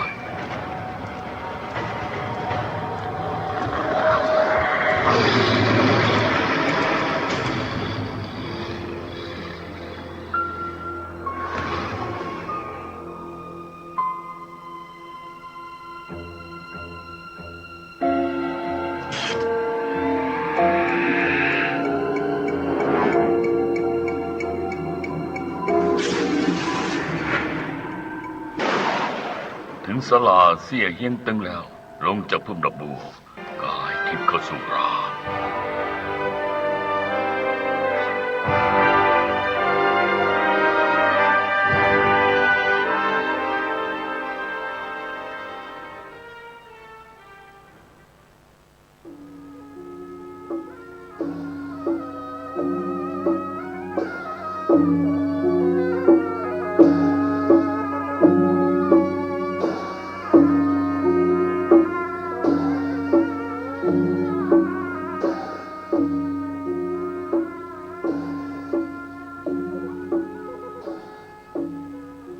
ขอความเจริญในธรรมและความผาสุกทางใจจงได้บังเกิดมีกับพ่อแม่พี่น้องท่านสาธุชนคนดีผู้เจริญในศีลผู้เจริญในธรรมทุกท่านพร้อมกันนี้ขอยกมือ10 นิ้วกราบอาราธนาเอาคุณพระแก้วเจ้าทั้ง3บุญศีลบุญทานที่ได้กระทำปั้มเป่งมาในอดีตและปัจจุบันคุณพ่อคุณแม่คุณครูบาอาจารย์ผู้ประสิทธิ์ประสาทวิชาความรู้สิ่งศักดิ์สิทธิ์ทั้งหลายในสากลโลกนี้อันมีพระบรมธาตุเจ้าโดยสุเทพและครูบาเจ้าศรีวิจัยเป็นต้นขอเชิญมาปกปักรักษาพ่อแม่พี่น้องพ่ออุ้ยแม่อุ้ยพ่อหนานพ่อน้อยพี่ป้านาอาลูกหลานเหลนวงศาคณาญาติทั้งสายเลือดและญาติธรรมทุกท่านวันนี้คือมีความสุขกายสุขใจสุขกายนั้นคือปราศจากโรคภัยไข้เจ็บอันร้ายแรงสุขใจนั้นคือปราศจากความโลภความโกรธความหลงความอิจฉาริษยาซึ่งกันและกันขอความสุขที่ว่ามานี้จงบังเกิดมีแก่ท่านทั้งหลายจุผู้จุคนวันนี้ได้มีโอกาสมาพบกับพี่น้องทั้งหลายเหมือนดังที่ได้รับสัญญากันไว้ขอบคุณท่านทั้งหลายที่ปากันฟังวิทยุฟังธรรมะเพื่อปฏิบัติธรรมก่อนที่จะได้ดำเนินรายการต่อไปนี้ขอเชิญชวนท่านทั้งหลายได้ไหว้พระพุทธเจ้าไหว้พระธรรมไหว้พระสงฆ์เพื่อเป็นสรณะเป็นที่เปิ้งขอพรกระเปิ้นแล้วเอาจะได้มีความสุขตลอดวันตลอดเดือนตลอดปีเอาว่าตัวเนอจะได้นำอะระหังสัมมาสัมพุทโธภควา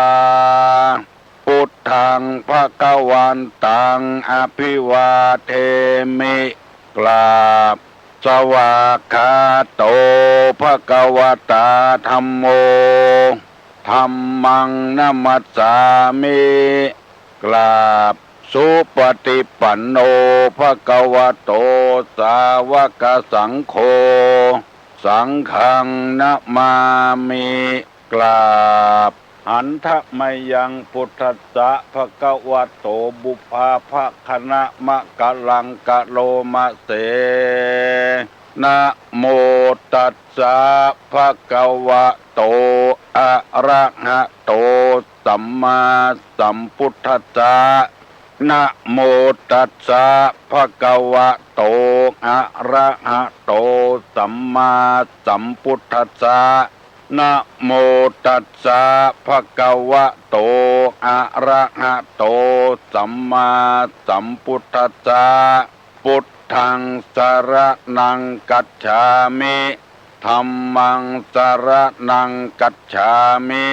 สังฆังสรณังกัจฉามิตุติยัมปิพุทธังสรณังกัจฉามิ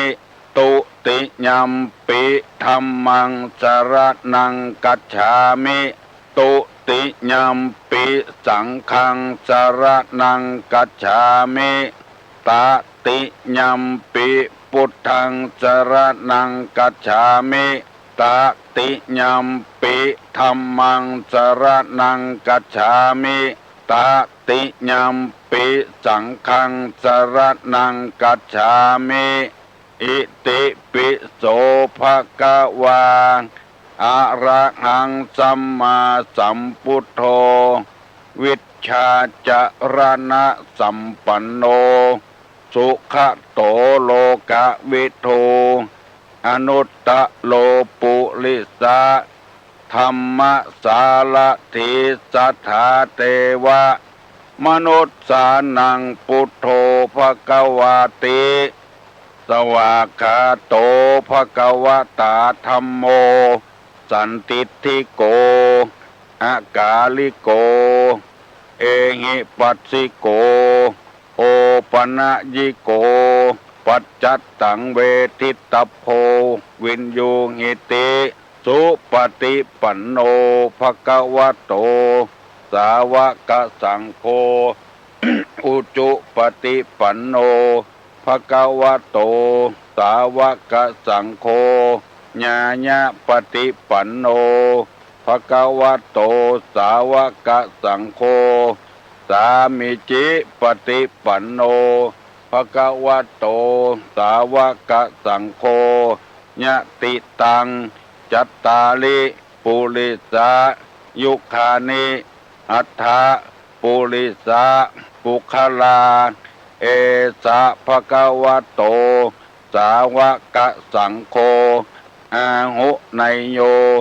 ปาหุไนโยทักขิไนโยอัญชลิกาลนิโยอนุตตะลังปุญญเขตังโลกัสสาติกราบหนึ่งกราบสองกราบสามว่าสบายใจแล้วเนาะได้ไหวพระเจ้าโดยตุลุง หลายคนเคยโทรมาบอกดีใจตัวตุลุงดีใจติดตั้นทั้งหลายได้ฟังวันนี้จะเอากรรมบะเก่ามาเสนอให้ตั้นทั้งหลายได้ฟังเพื่อให้เป็นคติเตือนใจคนเฮาถ้าบ่มีภัยสร้างภัยสอนจ้างเพอใจคิดว่าตัวเองแน่ละรวยละลวกละดีละอย่างหมูนี้เป็นต้นความจริงมันยังบ่ถูกต้องเตื้อต้องฟังหลายๆแง่หลายๆมุมไม้ก็ต้องมีเปลือกมันเนี่ยก่อนลูกจากเปลือกไปก็ไปหาปีลูกจากปีก็ไปหาแกนจากแกนก็ไปหาใจมันบ่ใจมีก็เปลือกอย่างเดียวมีใจไม้ตัวแถมมูนี้เป็นต้นคนเฮาก็ต้องฟังหลายๆคนจะไปอยู่คนเดียวฟังคนเดียวต่อไปนี้จะได้ดำเนินรายการธรรมะธรรมโมคือพี่น้องทั้งหลายฟังแล้วไผ่ไข้ได้เทปตีตุลุงออกอากาศเพื่อไปขอที่วัดฝ่ายหินปุเนอร์เปิ้นอัดไว้เปิ้นบอกว่าถ้าไผ่ไข้ได้เทปตุลุง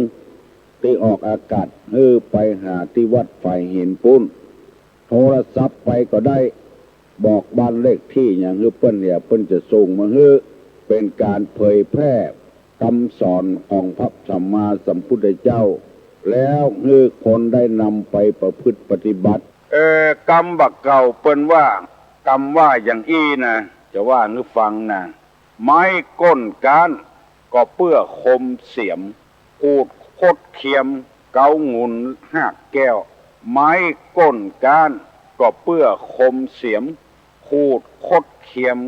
เกางุนหักแก้วฟังทำความเนอะไม้ก้นการก็เพื่อคมเสียมขูดคบเคียมเกางุนหักแก้วความหมายของมันก็คือว่าต้นไม้เนี่ยที่มันก้นลงไปเพื่อคมเสียมมันเดียวคมเสียมไปใจใหญ่อันน้อยเดียวไว้จ่อไปแต่น้อยเอาหากฝอยมันออกแค่ก่อนเข้าไปหากต้นพุดเอาดินออกบ่เหมือนกี่วันไม้ก็ก้นการลงไปเพื่อคมเสียมโบราณเพิ่นว่าจะพุดคดเคียมพุดไปแต่น้อยน่ะพุดคดเคียมเกางุนหากแก้วไปถึงหากแก้วปุ่นหากโตนมันปุ่นก็เอามุยเข้าฟันก้นลงเลยคนเอานี้จะไปฟังทอดใจเตื้อทำไปอยู่เรื่อยๆสักวันหนึ่งมันจะได้ผลเหมือนกับเขาขุดแมงมันขุดไปแต่น้อยบึดไปตะวันตกบึดไปตะวันออกกำเดียวก็เผียวพงแมงมันละการทำมาค้าขายการประกอบอาชีพขึ้นลงฟังทอดใจเตื้อคนบางคนนั้น เนี่ยอย่างจับจดลงไปบ่จับจดลงไปอาจไผ หันเปิ้นได้ทางใดก็ล่นไปทางนั้น ไปเข้าบทตานเปิ้นล่นไปทางนั้นแถมทำไปอยู่หั่นเด้อทำไปอยู่เรื่อยๆเขาจะเอาหยังมาแข่งมัดหยังก็ตามเตอะเมินเข้าถ้าเขางูเรื่องบัดใจว่าหมกปี2 ปีจะต้องใช้เวลาเป็น9 ปี10 ปีผลสำเร็จมันจึงเกิดขึ้นฟังใจฮ้อนเถอะบางคนบีบขนมเส้นตั้งแต่ปออุ้ยมาสืบเผื่อลูกเสือหลานเมินเข้ามีสาขามีคนมาสั่งมีออเดอร์ประเดี๋ยวนี้เขาว่าออเดอร์มีคนมาสั่งกระจายขึ้นไปมีลูกมีหลานออกไปอยู่ที่ไหนกี่หลังคาหอกำลังเฮือนป้ากันบีบขนมเส้นมดบีบไปเรื่อยๆวางใดมันขาดทุนก็บีบน้อยจะไปให้มันขาดทุนนักเมินเข้าคนหูแหล่งมันหูตี้มันตึงมาเอาคนเดียวมันตู้ลงจะยกตัวอย่างให้ฟังเคยไปเต้ที่ไหนให้ประจำขอโทษเนอะที่เอากรรมบ่เป็นมงคลมาอู้ในบ้านในจองไปหั่นเปิ้นแปลงล่องใส่คนเอาไม้หนับมะเกิดความสังเวชสลดใจขึ้นก็เลยถามว่าเอาไม้ที่ไหนมาแปลงล่องนี่คนปุจานนะกะอู้ฟังไม้ฝาเนี่ยตุลุงฝาเฮือนที่ตุลุงนั่งเนี่ยตะวันออกเนี่ยโอ้เป็นว่าไม้ฝาเฮือนเอามาแปลงล่องนับมะเพราะว่าบ้านนั้นเป็นคนตุกคนยากตุลงก็มีความคิดขึ้นถ้าเอาแปลงล่องบริจาคให้คนน่ะมันจะ ดีกว่านี้ว่าได้เอาไม้ฝาเฮือนมาแปลงล่องเกิดความคิดขึ้นมากับมาอู้กับลูกศิษย์ลูกหาอู้กับกรรมการก็บอกโอ้ดีกาตุลงได้ช่วยคนตุกคนยากก็เลยไปสั่งเปิดแปลงเตื้อมอก7 แกนนี่จะเป็นเกิงเดือนปุ่นมันเสี่ยงบัดเดียวนี่ลงเตื้อใน30 แกนบัดถึง10 วันหมดลึงคนมาขอล่องเนี่ยเอาไปใส่คนทุกข์คนยากถึงแก่กรรมขอโทษเนอะที่เอากรรมมาเป็นมงคลมาสู่บัดเดียวนี้แปลงเต้าใดก็หมดเต้าอันคนมาขอที่ว่านี้บ่ได้ว่าโฆษณาประกาศอย่างนะคือเอามาเปรียบเทียบกับกรรมที่ลุงว่าเนี่ยไปแต่น้อยเมินเข้าคนหูเข้าว่าวัดนี้บริจาคลงศพเพิ่นตึงมาขอคนเดียวเพิ่นคนที่ตุกยากมาขอให้เอาสึนามิปุ่น เพิ่นมาเอาไปนะเพิ่นก็เอาไปต้วยบริจาคเป็น10เป็น20ปุ่นอันนี้เป็นต้นยกตัวอย่างหรือฟังบ่ได้นำเอามาอวดมาอ้างหยังคือถ้าเอาเนี่ยไปเรื่อยมันก็ได้ประโยชน์ไผก็ฮู้จักกันค่อยบ้านค่อยเมืองตุลุงออกอากาศนี่ก็เหมือนกันมอกวัน2 วันนี่ไผบ่ฮู้ออกไปเป็นปี2 ปี3 ปีมันก็กระจายออกไปเตื้อน้อยพอออกไม่ออกเนี่ยหยังจะไปฟังทอดใจลูกเต้ามันลึกมันสอนบ่ฟังกรรมฟังใจอ่อนเด้อก้อยเป็นไปเตื้อน้อยเตื้อมันบ่คอดบ่ป้นคอดบ่ป้นปุ่มมันเตื้อมันยังบ่มีความสำนึกมันยังบ่มีความรู้สึกเตื้อมันยังน้อยอยู่มันเมาหายอยู่เมินไปมันถึงดีขึ้นคนเดียวมันไปปรึกษาหารือกับเปิ้นพ้องเนี่ยจะได้หาหมู่นี้เป็นต้นที่วัดของตุลงนี่มีโครงการทำโครงการหนึ่งเรียกว่านำคนดีเข้าสู่สังคมละอ่อนที่มันอ้ายมันขาดกาเปิ้นจวนไปขายยาบ้ายาอย่างนี้ติดคอกติดขังนี่ก็ในบ้านเฉพาะในบ้านตุลงเนี่ยพอกินข้าวในบ้านศาลาโนลูกไผ่ลานไผ่เปิ้นนึงมาบอกเนอะบ้านนั้นนั้นจะออกคอกมาละวันนั้นวันนี้ขอตุลงหดน้ำมนต์เนอะประเดี๋ยวนี้แปลงเครื่องสืบชะตาของเขา วัดใดบ้านใดทะเนียได้นะแปลงเครื่องสืบชะตาของเขานิมนต์ตุเจ้ามา5 ตนสูตรมนต์สืบชะตาของเขามัดติ่นมัดมือกูเตื้อเข้าออกคอกประเดี๋ยวนี้ดีละนี่เป็นคู่เป็นคนดีแล้วมันหามันป้นคอดป้นปุ่มมันแล้วเป็นคนดีของสังคมของบ้านของเมืองอันนี้ก็ขอนำนี่เรื่องนี้ไปฝากฝังตุเจ้าพนายวัดวาอารามต่างๆ ฮือพยายามช่วยกันทำเถอะสูตรฮือบ่ได้นะบ่เอาเงินเอาทองอย่างสิอย่างสูบสุดสวดสืบชะตานะถึงวันนี้เฮาก็ตึงทำวัดเจ้าทำวัดค่ำโลเฮายังบ่ได้เงินได้ทองบ่ถ้าเอาอย่างของเขาเครื่องสืบชะตาก็บอกคือพี่น้องสิบชาวบ้านช่วยกันแปลงพอให้พอดีมันเป็นจิตวิทยาอย่างหนึ่งอันเนี้ย ก็เป็นไปแต่น้อยเสียมน้อยเดียวบ่ได้เอาไม้ต้นบ่เละบ่เล่นก้นลงได้เพราะเฮามีความพยายามอันนี้นำมาเสนอให้พี่น้องทั้งหลายฟังแล้วต่อไปจะเอาธรรมะในทางพระพุทธศาสนามาเสนอให้ท่านทั้งหลายฟัง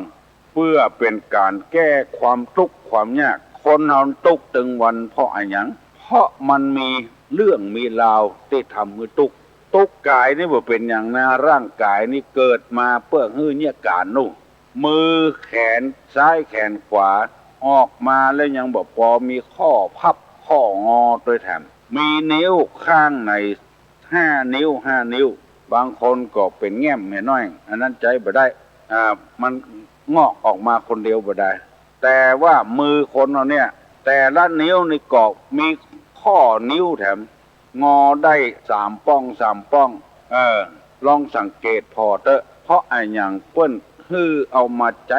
เนี่ยการบ่ใช่เอาไม้มาบุบมาตีกันใจฮือเนี่ยการตา2 แกนฮือพอหู2 ข้างฮือฟังเอามาเนี่ยการเพื่อประกอบอาชีพเลี้ยงชีวิตชีวาของตนเองเพราะฉะนั้น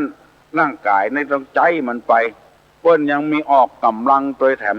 เพื่อฮือกำลังคืนมาเหือไหลไข่ย้อยกินข้าวลำเพื่อฮืออยู่บ่ได้คนเฮานี่ตีตุกก็เพราะไอ้หยังฟังตุลุงเน้อฟังดีๆเน้อเพราะฉะนั้น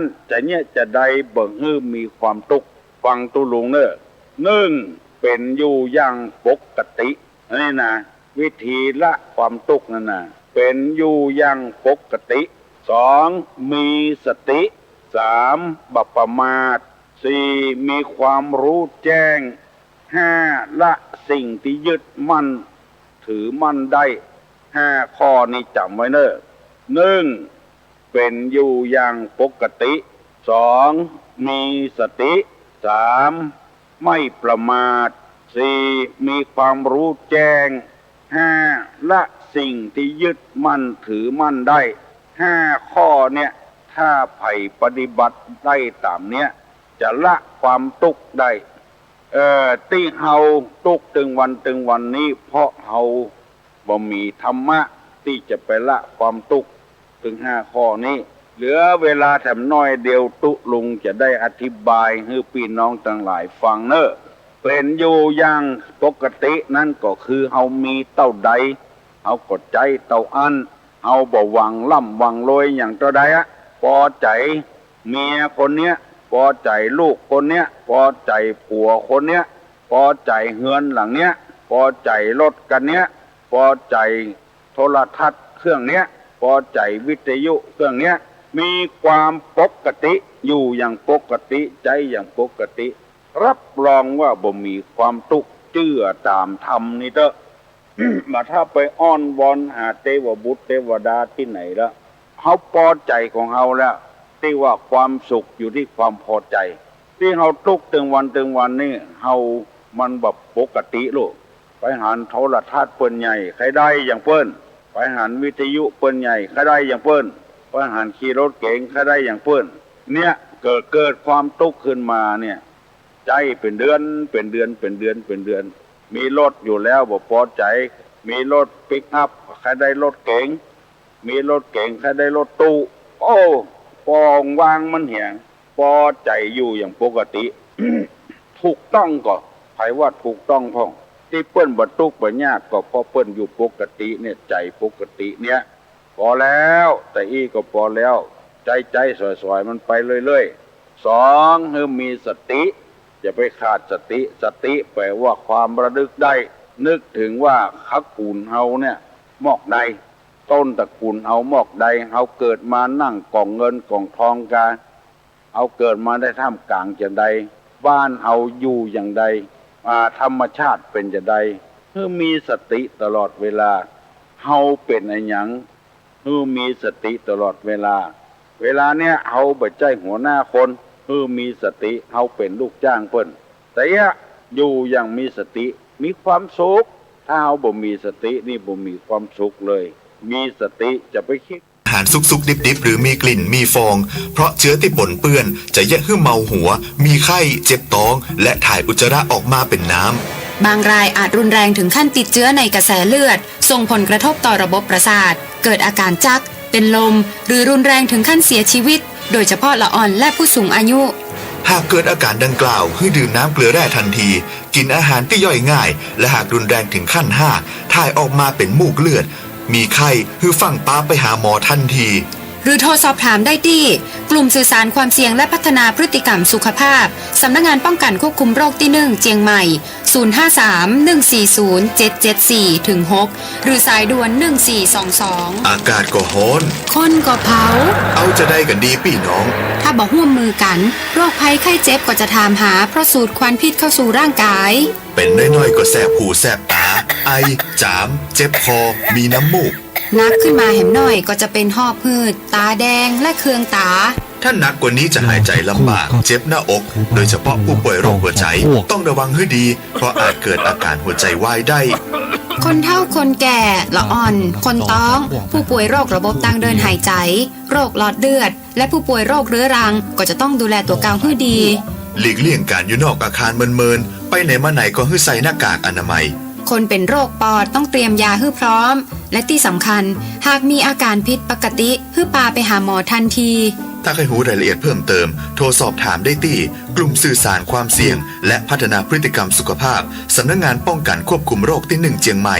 053-140-774-6หรือสายด่วน1422เลยเลยครับนิมนต์ครูบาจักกุโหลดภาพได้เลยครับผมกราบนอบน้อมยังกุลพระติคารัยรัตนปานแก้วพระเจ้าเจ้าต่างๆประการหมายมีพระพุทธพระธรรมพระสงฆ์อันเป็นสารณะที่เปิ้งของหมู่เฮาทั้งหลายขอกราบไหว้สาบุญญาปารมีธรรมท่านอาจารย์ท่านพระครูอภิวัฒนวิกรมรองเจ้าคณะอำเภอดอยหล่อผู้อำนวยการสถานีวิทยุมวลชนคลื่นสีขาวเพื่อชาวประชาเจ้าอาวาสวัดปักตังเจริญผู้ดำเนินรายการเสียงธรรมแสงอรุณและรายการอู้จาภาษาธรรมพร้อมไปด้วยท่านครูบาอาจารย์พระมหาเถระพระเถรานุเถระพระสังฆพระสงฆ์องค์เจ้าขอกราบไหว้สาบุญญาปารมีธรรมพระเดชพระคุณ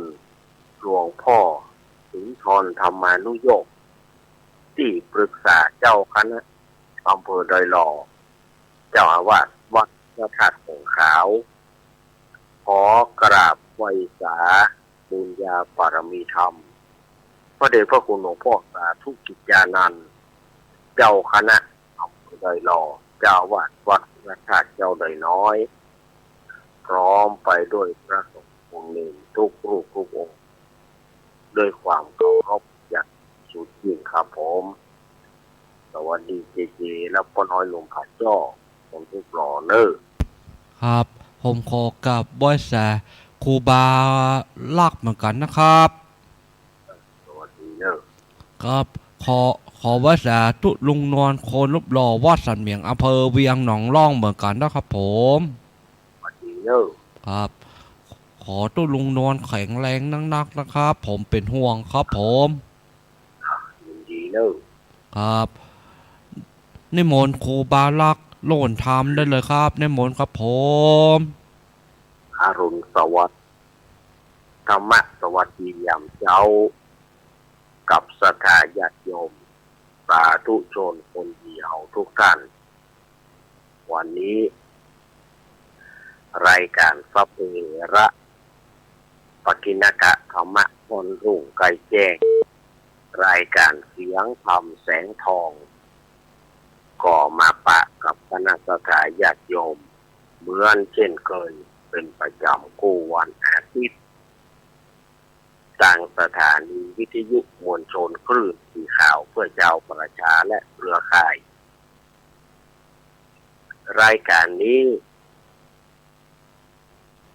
ก็จะมาปะกันตั้งแต่เวลาตี 3จนไปถึงตี 4 เกิงโดยประมาณโดยมีก้าวกับผมอาตมาภาพสมณเณรรักปั่นโยนันท์แห่งวัดสันเมืองตำบลหนองล่องอำเภอเวียงหนองล่องจังหวัดลำพูนเป็นผู้รับผิดชอบดำเนินรายการนี้ออกอากาศพร้อมกันทางสถานีวิทยุคลื่นพระพุทธศาสนาการศึกษาและวัฒนธรรม 104.50 วัดไฟหินตำบลสุเทพอำเภอเมืองจังหวัดเชียงใหม่โดยเมตตาธรรมของท่านอาจารย์ท่านพระครูสมุวิสุวัฒน์วรกิจโยสถานีวิทยุวัดพระบาทอุดมน้ำบ่อสาวา 88.5 เมกะเฮิรตซ์อำเภอฝางโดยเมตตาธรรมของพระเดชพระคุณหลวงพ่อสุจิตานุรักษ์ด็อกเตอร์ท่านอาจารย์จำเริญโชติธรรมโมสถานีวิทยุห้วยตองตักเรดิโอ 98.5 เมกะเฮิรตซ์ตั้งอยู่วัดห้วยตองตักตำบลกวงเปาอำเภอจอมทองจังหวัดเชียงใหม่โดยเมตตาธรรมของหลวงพ่อวาปีวรมานิชกับท่านอาจารย์ชวริตชยวังโสสถานีวิทยุมนต์เสียงธรรม 106.25 เมกะเฮิรตซ์ตั้งอยู่วัดปุพารามตำบลจ้างเคิ่งอำเภอแม่แจ่มจังหวัดเชียงใหม่โดยเมตตาธรรมของพระเดชพระคุณหลวงพ่อมงคลวิสิทธิ์เจ้าคณะอำเภอแม่แจ่มและท่านปลัดอุทัยทั้งสองท่านสถานีวิทยุชุมชนคนเหนือเขื่อนบ้านดงดำตำบลหางดงอำเภอฮอดจังหวัดเชียงใหม่สถานีวิทยุแม่วางเรดิโออำเภอแม่วางสถานีวิทยุแดนดินถิ่นล้านนาบ้านโฮงวัวอำเภอสันปะตองโดยคุณโยมรุจิตสมบัติเงาคำสถานีวิทยุบ้านแป้นเรดิโอบ้านแป้นอำเภอเมืองจังหวัดลำพูนสถานีวิทยุสีคำเรดิโอจังหวัดแน่นสถานีวิทยุชุมชนคนเมืองลี้อำเภอลี้โดยพ่อครูเสน่ห์จินาจันทร์สถานีวิทยุนิกเกียวเรดิโอห้างหุ้นส่วนจำกัดอนุสรณ์เรดิโอบ้านโจงตำบลต้งขวาวอำเภอเมืองปานจังหวัดลำปางสถานีวิทยุอาร์เรดิโอเน็ตเวิร์กทั้งสองคลื่นสถานีวิทยุวิทยาลัยสงฆ์นครลำปาง 106.50 วัดบรรพตสถิตโดยเมตตาธรรมของท่านอาจารย์มหาสมชาติชาตาปัญโยสถานีวิทยุลำปางสตาร์ 101.25 เมกะเฮิรตซ์ของคุณโยมดารุณีสถานีวิทยุลำพูนเรดิโอบ้านป่าสักอำเภอเมืองจังหวัดลำพูนและสถานีวิทยุน่านฟ้าเรดิโอของคุณโยมรุ่งนิรันดร์ปันดอนตองหรือว่าแถมช่องทางหนึ่งสถาญาติโยมมีโทรศัพท์แบบสมาร์ทโฟนโทรศัพท์สัมผัสเท่านี้ก็สามารถเข้า Google ถ้าว่าฟังวิทยุมันประดังดีหรือว่ามันมีปัญหาขัดข้องหรือว่าสถาญาติโยมอยู่ที่ไกลก็เข้า Google เข้าที่ Google คลื่นสีขาวเพื่อชาวประชาก่อปะรายการนี้เหมือนกัน หรือว่าศรัทธาญาติโยมจะเข้าเว็บไซต์ถ้าเข้าเว็บไซต์ก็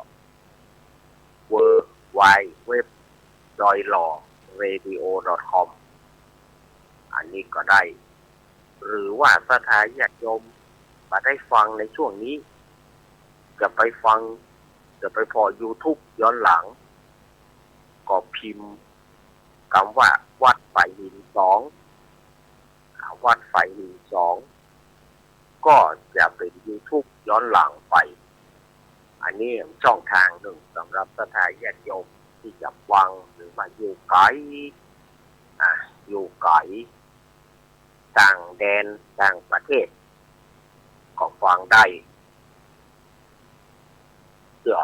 อาจจะมีคนเมืองเงาอาจจะมีคนเมืองเหนือเฮาคนเมืองเงาไปอยู่ต่างประเทศแกไปอยู่กรุงเทพกรุงไทยแกไปอยู่ต่างประเทศแกก็จะได้ฟังดังนี้อนุโมทนาบุญเนอร์มาปะกันวันนี้เป็นวันอาทิตย์ที่8มีนาคมพุทธศักราช2569เดือน6เหนือเดือน4ใต้แฮมมันนี่5ค่ำวันนี้5ค่ำแล้วบรรยากาศก็รู้สึกว่าวันนี้จะเย็นมาทำแล้วเนอะสถานญาติโยมเนอะวันนี้รู้สึกว่าอากาศจะเย็นมาเหมาะหลังจากที่ตะวันรู้สึกว่าจะอุ่นขึ้นวันนี้รู้สึกว่าจะเย็นมาแถมรักษาสุขภาพร่างกายของฝ่ายของมันเนาะฝุ่น PM.25 ฝุ่น PM หรือว่าฝุ่นละอองทางอากาศก็หนักไงฝุ่น PM ก็หนักประชาญาติโยมก็ต้องบางทีก็แสบหูแสบตาบางทีก็แสบปากแสบดังมันก็อย่างนั้นแต่ถ้ามีฝนโปรยปลายมาก็จะยังแควนหน่อยถ้าบ่มีฝนโปรยปลายมาก็บ่ม่วนแสบหูแสบตาว่าฝุ่นมันหนักฝุ่นทางอากาศนะฝุ่นทางอากาศปะกันในวันนี้ศรัทธาญาติโยมอาตมาก็เชิญชวนคณะศรัทธาญาติโยมได้ไหว้พระอย่างก่อนเนาะไหว้พระเพื่อเป็นสิริมงคลอย่างก่อนแล้วก็มาเข้าสู่รายการลำดับต่อไปเอากราบพระเด้อกราบเลยกราบของกราบสามอรหังสัมมาสัมพุทโธภะคะวาพุทธังภะคะวันตังอภิวาเทมิกราภะวะคาโตภะคะวะตาธัมโมธัมมังนะมัสสามิสุปฏิปันโนภะคะวะโตสาวกสังโฆสังฆังนามามิกราบ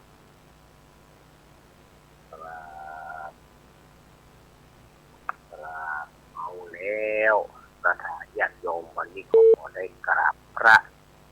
ได้ไหว้พระเพื่อความสิริมงคล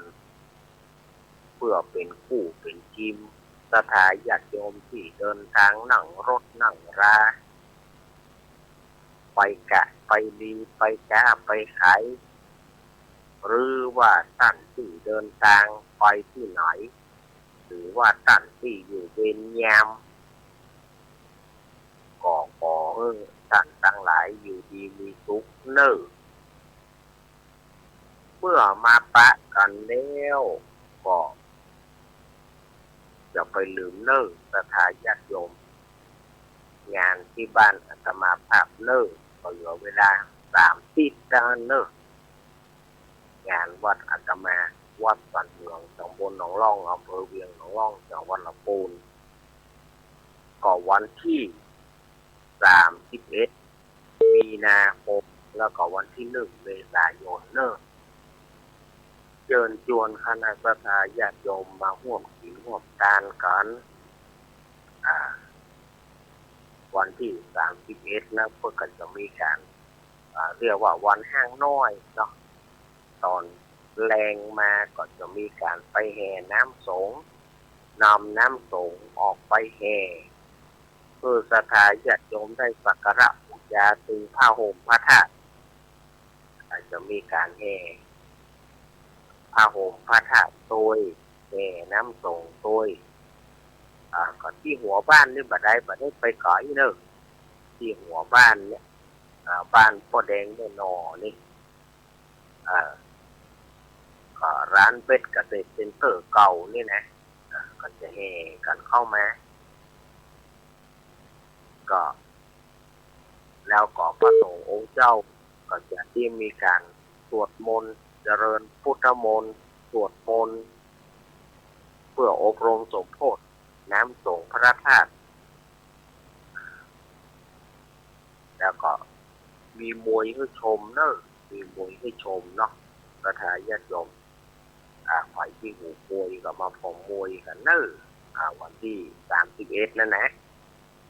ส่วนวันที่1ก็ตั้งแต่8 โมงเป็นต้นไปก่อนเชิญชวนคณะศรัทธาญาติโยมนำเครื่องไทยทานเข้าร่วมทำบุญทำเครื่องไทยทานเข้าร่วมทำบุญหัววัดหัววาก็จะได้มีการร่วมนำเครื่องไทยทานเข้าร่วมทำบุญถึงวัดใกล้วัดทีมหัววัดต่างๆเนี่ย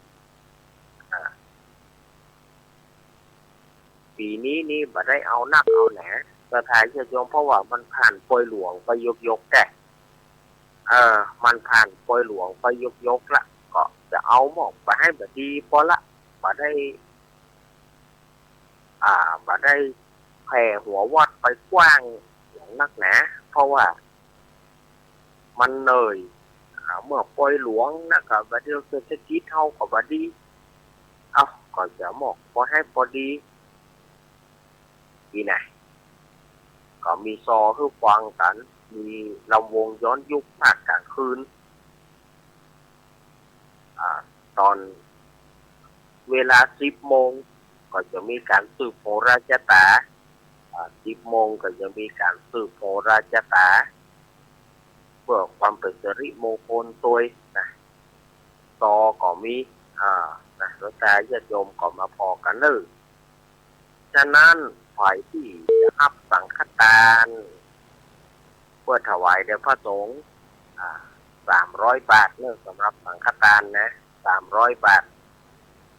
ถ้าว่าฝ่ายมีจิตศรัทธาจะร่วมก็แจ้งอาตมาได้089-214-0135หรือ083-761-1775 2 เบอร์นี้เนอะ089-214-0135และ083-761-1775อันนี้ก็โทรหาอาตมาตามนี้หรือว่าศรัทธาญาติโยมจะรับโครงการจะรับสังฆทานจะรับเป็นเจ้าภาพโครงการ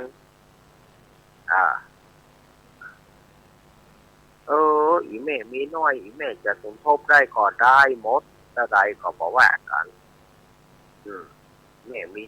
10ก็หอม10แม่หอมเซามีเซาก็หอมเซาได้ก็มีปัญหาอาตมาก็จะเอาไปเปาะที่ไหนมันวิทย์มันขาดเขาก็จะได้ไปเปาะหั่นมันปอ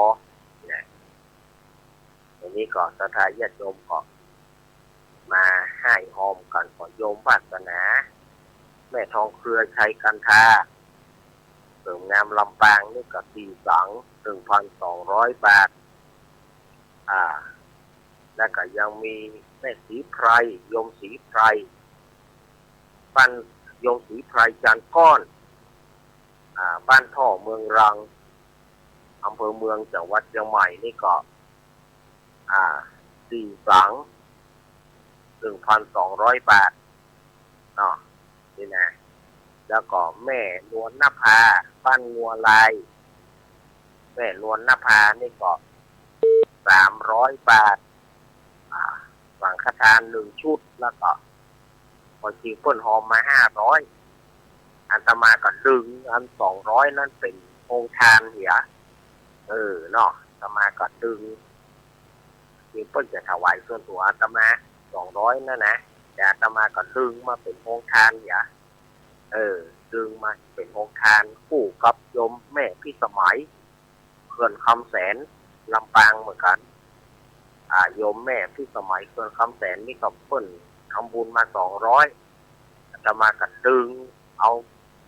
มาเปาะกับของโยมแม่นวลนภาบ้านบัวลายเอาเป็นโองทานเนาะรวมเป็น400แล้วนะแล้วก็ยังมีแม่ศรีพรเปรมจิตบ้านแม่คองอำเภอสันปะตองนี่ก็เพิ่นจะตานไปหาพ่อศรีทนเปรมจิต1 สังแล้วก็เพิ่นทำบุญไปภาคหน้าถึง1 สังรวมเป็น600 บาทแม่ศรีพรแล้วก็นายอานนท์อภิวงศ์ชัยประการเพิ่นขอรับเป็นเจ้าภาพสังฆทานมาถึง1 สังแล้วก็ยังมีแม่เขียวแสนสีแม่เขียวแสนสีนี่ก็ชัยประการเหมือนกันอันนี้เพิ่นรับสังฆทาน300 บาทแล้วก็โองทาน200 บาทก็อาตมาก็ดึงอย่างเนี้ยเอามาเปาะกันอันนี้เป็นโองทานแล้วก็ส่วนน้ำดื่มนั่นก็มีน้ำดื่มนั่นเปิ้นหอมที่แม่เพนเนาะก็มีพ่อสมตักแม่สีเพนขาวเตี้ยนายอเนกนางจินตนาพรน้องปลายฝนแม่แสงล่าหรือว่าแม่ฟองคำทีนาอีพ่อผู้กองพรซักแม่คุณนายประนอมพรหมสุวรรณดีเปิ้นขอห่วมน้ำดื่ม15 แพ็ค15 ชุดแล้วก็พ่อถาวรแม่คันกันตุนสีเจริญสีเตี้ยเนาะสีเตี้ยเปิ้นขอห้ามมาแถม4 ชุด4 ชุดแม่จันนวลนายเทิดพงษ์นายพัดพงษ์คันธมูลบ้านเวียงหนองร่อง2 ชุด2 ชุดแล้วก็มีแม่จันทรานันทิสิงห์สีเจริญ4 ชุดแล้วก็ติดตามหลังตัวไปด้วยนายทองสุขนางสมบัติสีไม้สีเจริญ2 ชุดพ่อวันแม่อโนปล่อยนันตาบ้านตาจ้าง2 ชุดแล้วก็นายแดงนางจันยะจอมบ้านหนองร่อง1 ชุด1 แพ็คอันนี้น้ำได้30 เนาะถ้าไผ่จะร่วมทำบุญก็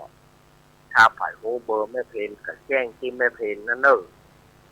ถ้าโซนตาจ้างบ้านเวียงรัศมีที่แม่เพนจะไปได้ก็แจ้งเปิด064 85ก็895 2902 064 895 2902อันนี้จะแจ้งที่แม่เพนหรือว่าจะแจ้งผ่านอาตมาก็ได้อาตมาก็จะรับไปจนถึงวันที่30แล้วนะพอวันที่30อาตมาก็ปิดคอร์สละถึงโครงการถึงอย่างต่างๆเนี่ยวันที่30ก็ปิดคอร์สละและสถานญาติโยมจะร่วมทำบุญก็ตอนนี้ก็ได้อยู่อันนี้ถ้าไปจะร่วมทำบุญเลิกอาตมาภาพก็ป่วยมานักแล้วเนาะ ปล่อยมานักแล้วก็จะได้เสร็จน้ำเสร็จธรรมเพื่อศรัทธาญาติโยมได้ฟังกันนะคะคำนี้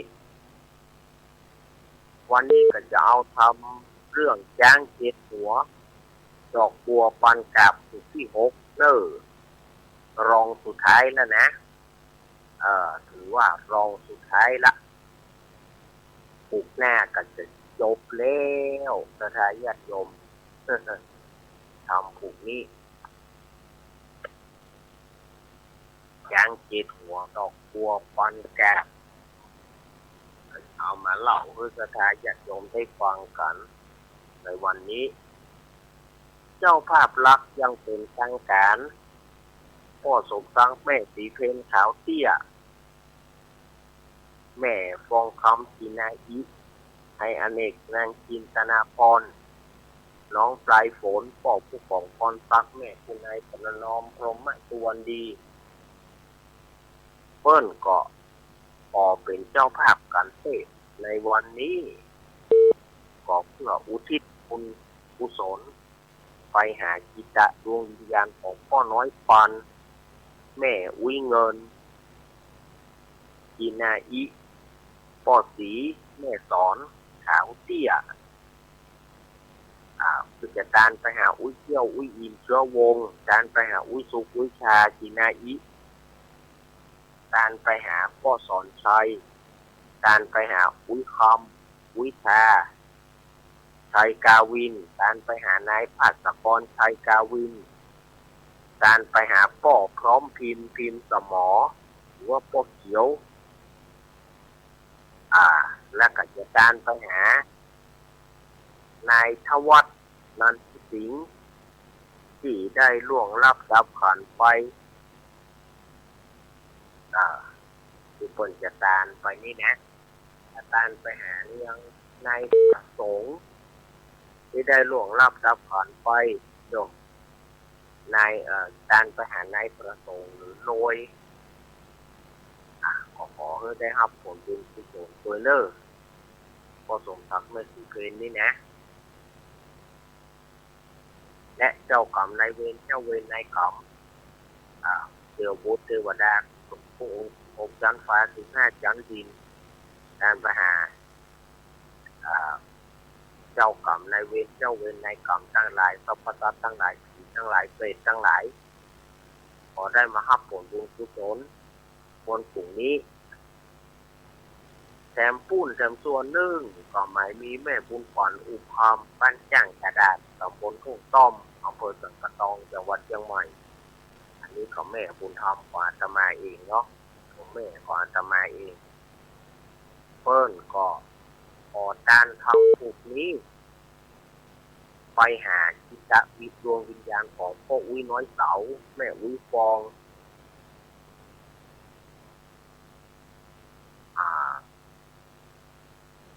แล้วเปิ้นจะตานไปหาอุ้ยปุ๊กอุ้ยแม่อุ้ยปอนอุ้ยคำที่เปิ้นจะตานนะตานไปหานายทุกนายบุญนางสาวจันเด็กหญิงสุลักษณาหรือว่าเด็กหญิงปัดที่ได้ล่วงลับดับผ่านไปการไปหาแม่นวลการไปหาแม่อุ้ยจุ่มใหญ่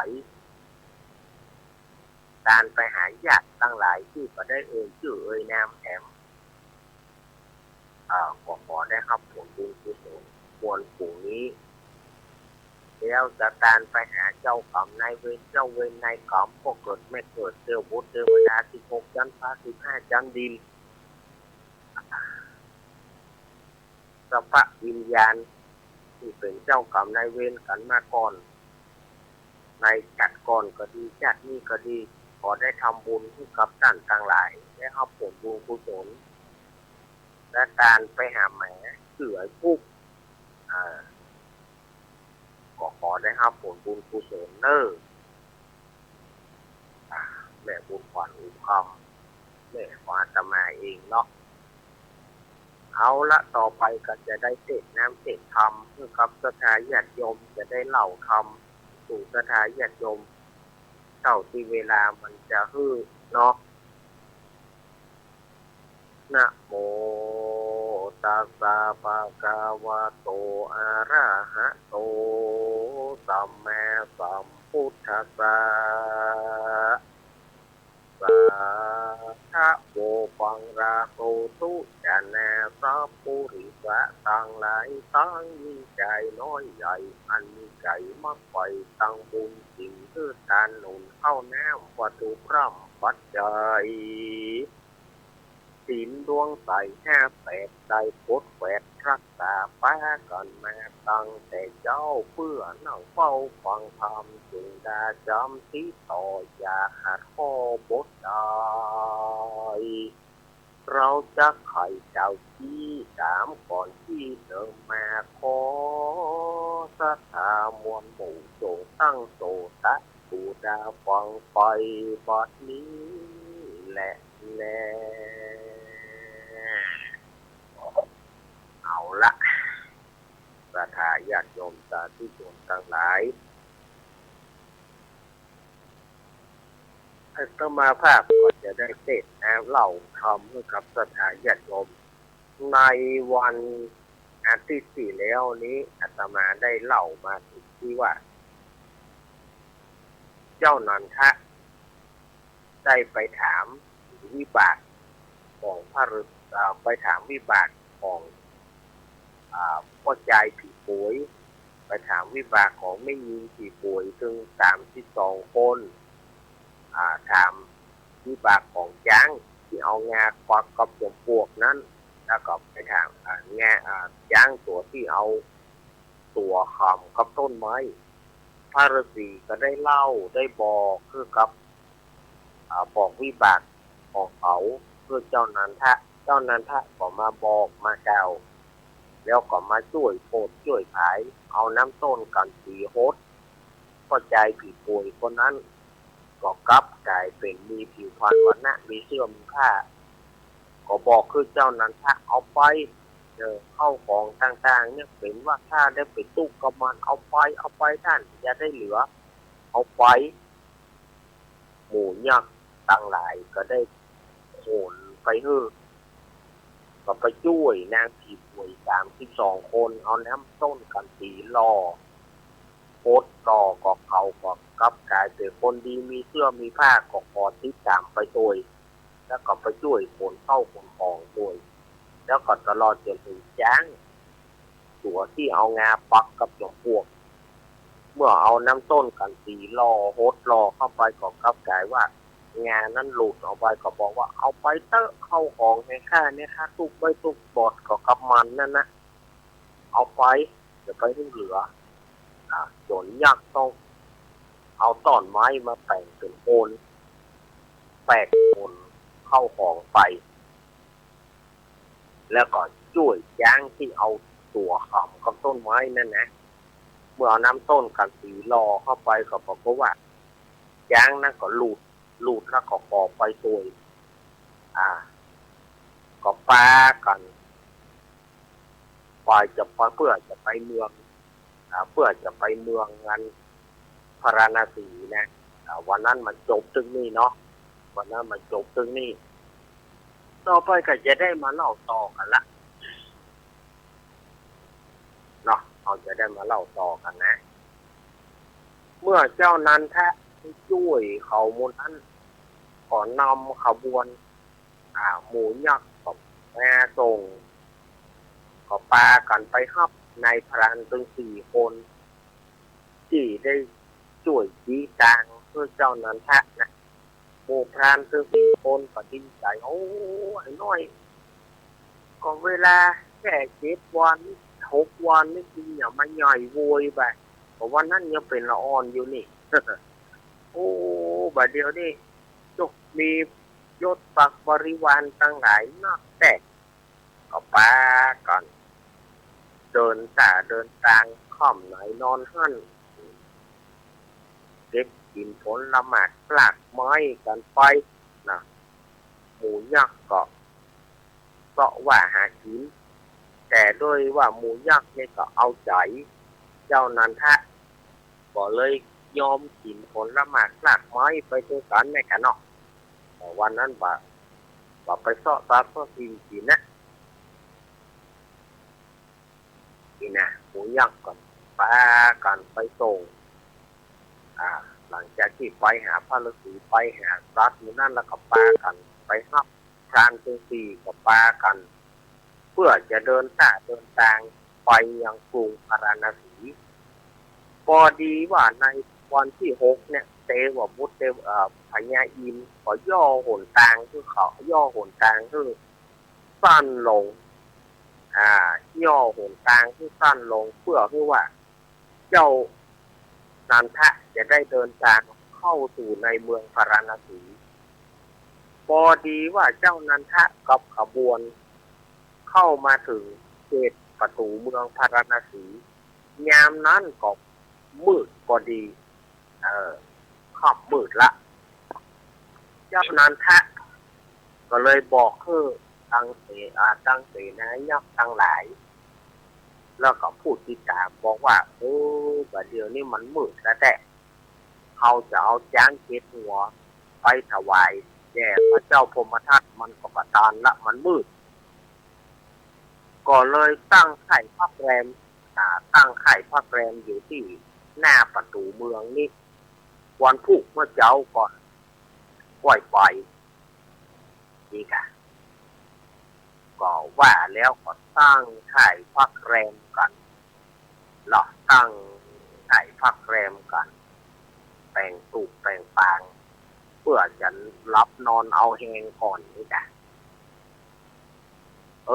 ปรากฏว่ามีเจ้าในเมือง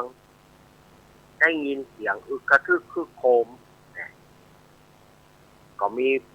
คนหนึ่งออกมาพอก็ได้เห็นว่าเจ้านันทะเนี่ยนำบริวารมานักหมอนี้ก็ไปเข้าใจว่าเจ้านันทะจะมาทำศึกสงครามกับพระเจ้าพรหมทัตเพราะว่ามียักษ์มีอย่างมานักหนาป้านก็เลยเข้าไปทูลพระเจ้าพรหมทัตทูลทราบว่าพอเดชะพระอาญาไม่พ้นเกล้าว่าเดียวนี้ไอ้นันทะที่พระองค์เพื่อมันไปเสาะย่างเจ็ดหัวดอกบัวปันกาบนั้นว่าเดียวนี้มันปิดมาแล้วพระเจ้าค่ะว่าเดียวนี้มันเป็นหนุ่มฟ้อหล่อเฟี้ยวเวลาแค่6 วันมันเป็นหนุ่มแล้วว่าเดียวนี้มันปาเอายักษ์ปาเอาจ้างปาเอายักษ์ปาเอาคนทั้งหลายลูกที่ไหนบอกผู้มามันจะมาทำสงครามกับพระองค์มันแค้นที่พระองค์ใจมันไปเพื่อหาจ้างจิงหัวดอกบัวปันกาบมันแค้นปาเดียวนี่มันต้องสูงมันเอายักษ์เอาอย่างมาโดยเพื่อจะมาทำลายเมืองพาราณสีของเราเพื่อจะมาทำศึกสงครามกับพระองค์พระเจ้าค่ะเนี่ยเปิ่นว่ากรรมคนเรานี่ไงมันแบบพิจารณาให้ดีถ้าพิจารณาให้ดีเปิ่นมาอย่างไรฟังเปิ่นก่อนฟังเหตุฟังผลพ่อเปิ่นไปก่อนคนเอานี่จะไปด่วนตัดสินใจพ่อเปิ่นไปอย่างก่อนเมื่อว่าเฮาบักงานแต่เสื้อว่าเปิ่นมาอย่างไรจะไปฟังไปบอกทางนายเสื้ออันนี้พอทูลพระเจ้าพรหมทัตก็โกรธแสดงญาติโยมพระเจ้าพรหมทัตก็โกรธบัดเดียวนี่มันมาทำศึกสงครามกับฮามันไปเสาะหาจ้างเจ็ดหัวดอกบัวปันกาบบัดเดียวนี่มันทำศึกสงครามกับมันจะมาสู้สงครามกับก็เลยตีกองห้องเป่าบอกคือเสนาอมาตย์ทั้งหลายบอกว่าจงไปฆ่ามันจงไปพบมันส่วนเจ้านันทะได้ยินเสียงกองตึงต่างๆแล้วคนแตกตื่นก็รู้ได้ทันทีว่าพระเจ้าพรหมทัตพอใจเนี่ยจะต้องออกมาซึกสู้สงครามเนี่ยก็เลยบอกว่าเอาเลี้ยวเป็นเรื่องใหญ่เลี้ยวก็เขาจะเข้าไปในเมืองตอนนี้มันเข้าไปบ่ได้เขาก็ว่าพักไข่นี้ว่าจะรับเอาแหงสักกับ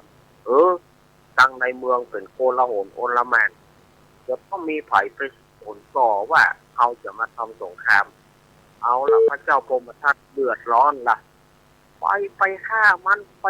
นบาดเดียวนี่เดือดร้อนกันเดือดร้อนส่วนว่าแล้วก็ไปบอกแม่ทัพนายกองทั้งหลายเสนาจ้างเสนาม้าเสนาลงเสนาเตียวออกมามีไผมีหอกไผมีดาบไผมีปืนเอาแม่ไผมีโป่งธนูเอาแม่เพื่อจะไปฆ่าเจ้านันทะส่วนว่าพระเจ้าพรหมทัตจะฆ่าเจ้านันทะได้หรือไม่เอาไปต่อกันอาทิตย์แน่เนาะ เอามันจบแล้วนี่ก็ได้อยากจบเอามาต่อกันอาทิตย์หน้ากันแล้วกันอาทิตย์หน้านี่จบแล้วนะอาทิตย์หน้านี่จบละเรื่องราวจะเป็นอย่างไรนั้นพระเจ้าพรหมทัตจะเอาชนะเจ้านันทะก่อนจะได้ฆ่าเจ้านันทะก่อน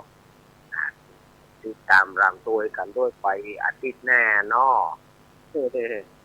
เอามันจบไปแล้วอนุโมทนากับเจ้าภาพทุกท่านเนอได้อยู่ดีมีสุขเหมือนกันนิสิตังกิยาสังวะนาวิเศษจาห้องเหตุยังทำจ้างเจ็บหัวดอกบัวปันกาบผู้ที่หก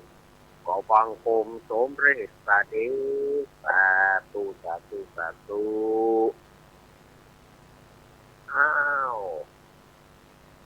ต่อไปก็เอาปัจจินก่อนพระพุทธธรรมเนาะคุณโยมสมบัติเงาคำกับคุณโยมรุ่งนิรันดร์ปันดอนตองถวายพระพุทธพระธรรมเนอได้คือเกียรติถวายพระพุทธพระธรรมแล้วก็พอสมศักดิ์แม่สีเพนแม่ฟองคำแม่เกณฑ์การเทศเนอพอสักแม่เป็นเกณฑ์การเทศแม่บุญฝันมาแถมแม่บุญฝันยกมือฉายไฟมาแม่บุญฝันยกมือฉายไฟมาขอมาหามครัวเฮ้ยแม่กำลังครัวก็หนักหนาป้าบ้านหอกครัวอีแม่วันนี้ขอปัดเจ้าใดนะแต่ขอเฮ้ยไผ่มาหามเฮ้ยแม่ครับแม่เอาไปบรรลุนะก็ซักแล่นไปเลยก็ซักไปเอาเลยนะคนเอวบางห่างน้อยไปหน่อยใจง่ายจริงมันลุกง่ายคนเอวบางห่างน้อยมันลุกง่ายเนี่ยบอกกับไปทันทีเนาะเฮาตัวเฮาใหญ่ก็ลุกเนี่ยต่างตาก็ซักเอวไปหน่อยคนเอวบางห่างน้อยมันง่ายดีเอามาตาญาติโยมหามครัวเฮ้ยแม่ก็มอว่าหามครัวหามก็หามอะไรนั่นเนาะตาญาติโยมที่เป็นเจ้าภาพนะ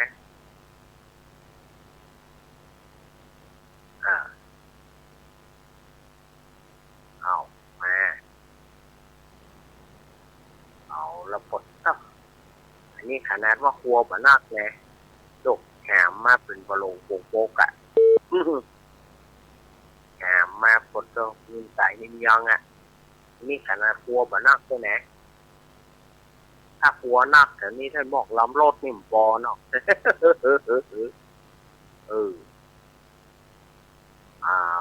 ตั้งขาตั้งสัจจะอธิษฐานไว้ดีเนอะตั้งสัจจะอธิษฐานว่าจะการมาปล่อยตามหน้าที่ได้ชื่อนามมานี่นะ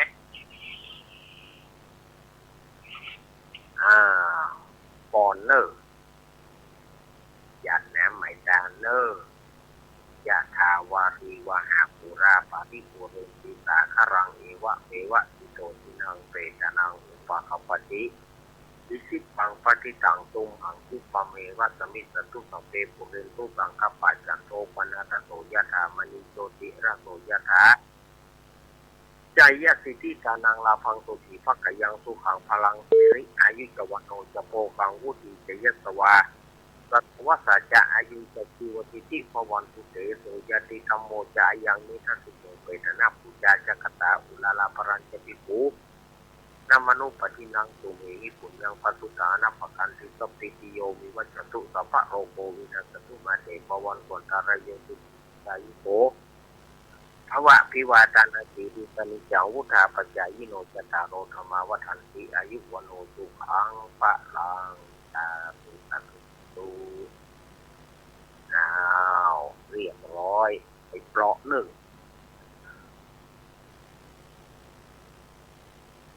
ขณะนี้สถาญาติชมก็กำลังเข้าฟังรายการ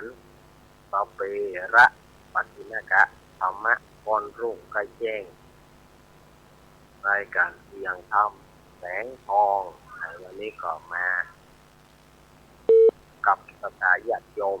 ได้มาอู้มาจ้าได้มาเทศน้ำเทศธรรมเล่าน้ำเล่าธรรมเมื่อสถาญาติโยมได้ฟังกัน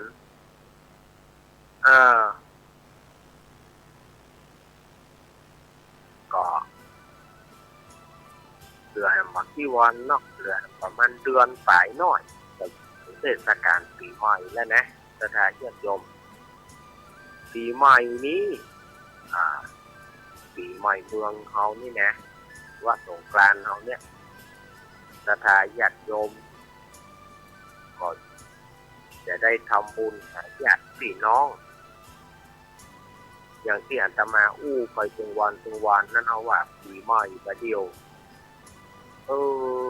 มันบ่มีรถบ่มีชาติการเล่นเล่นน้ำการกินการตานก็ถอยไปประเดียวบ่สมัยแต่ก่อนร่าร่อนถอยกันไปมันบักให้มีอย่างนะบ่มีรถชาติอย่างสักอย่างนะประเดียว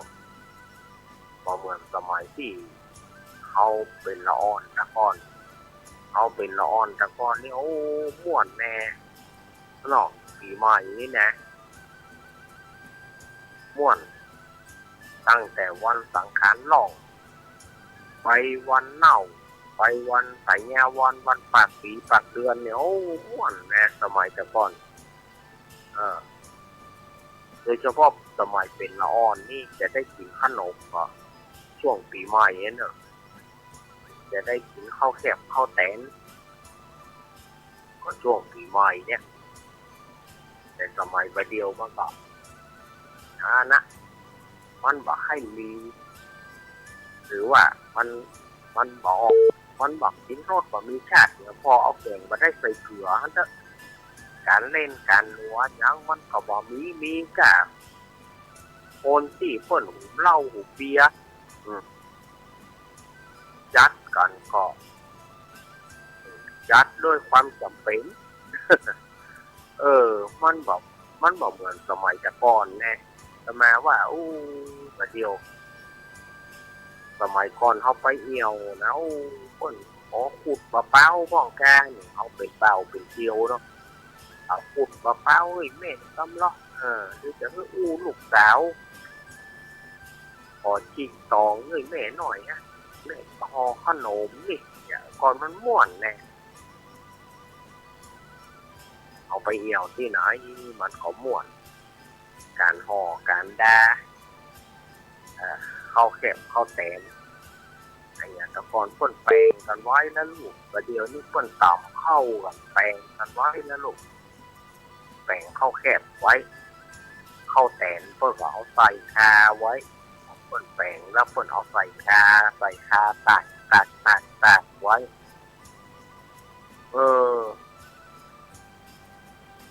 สมัยนั้นเพิ่นเอาตากไว้เพิ่นเลิก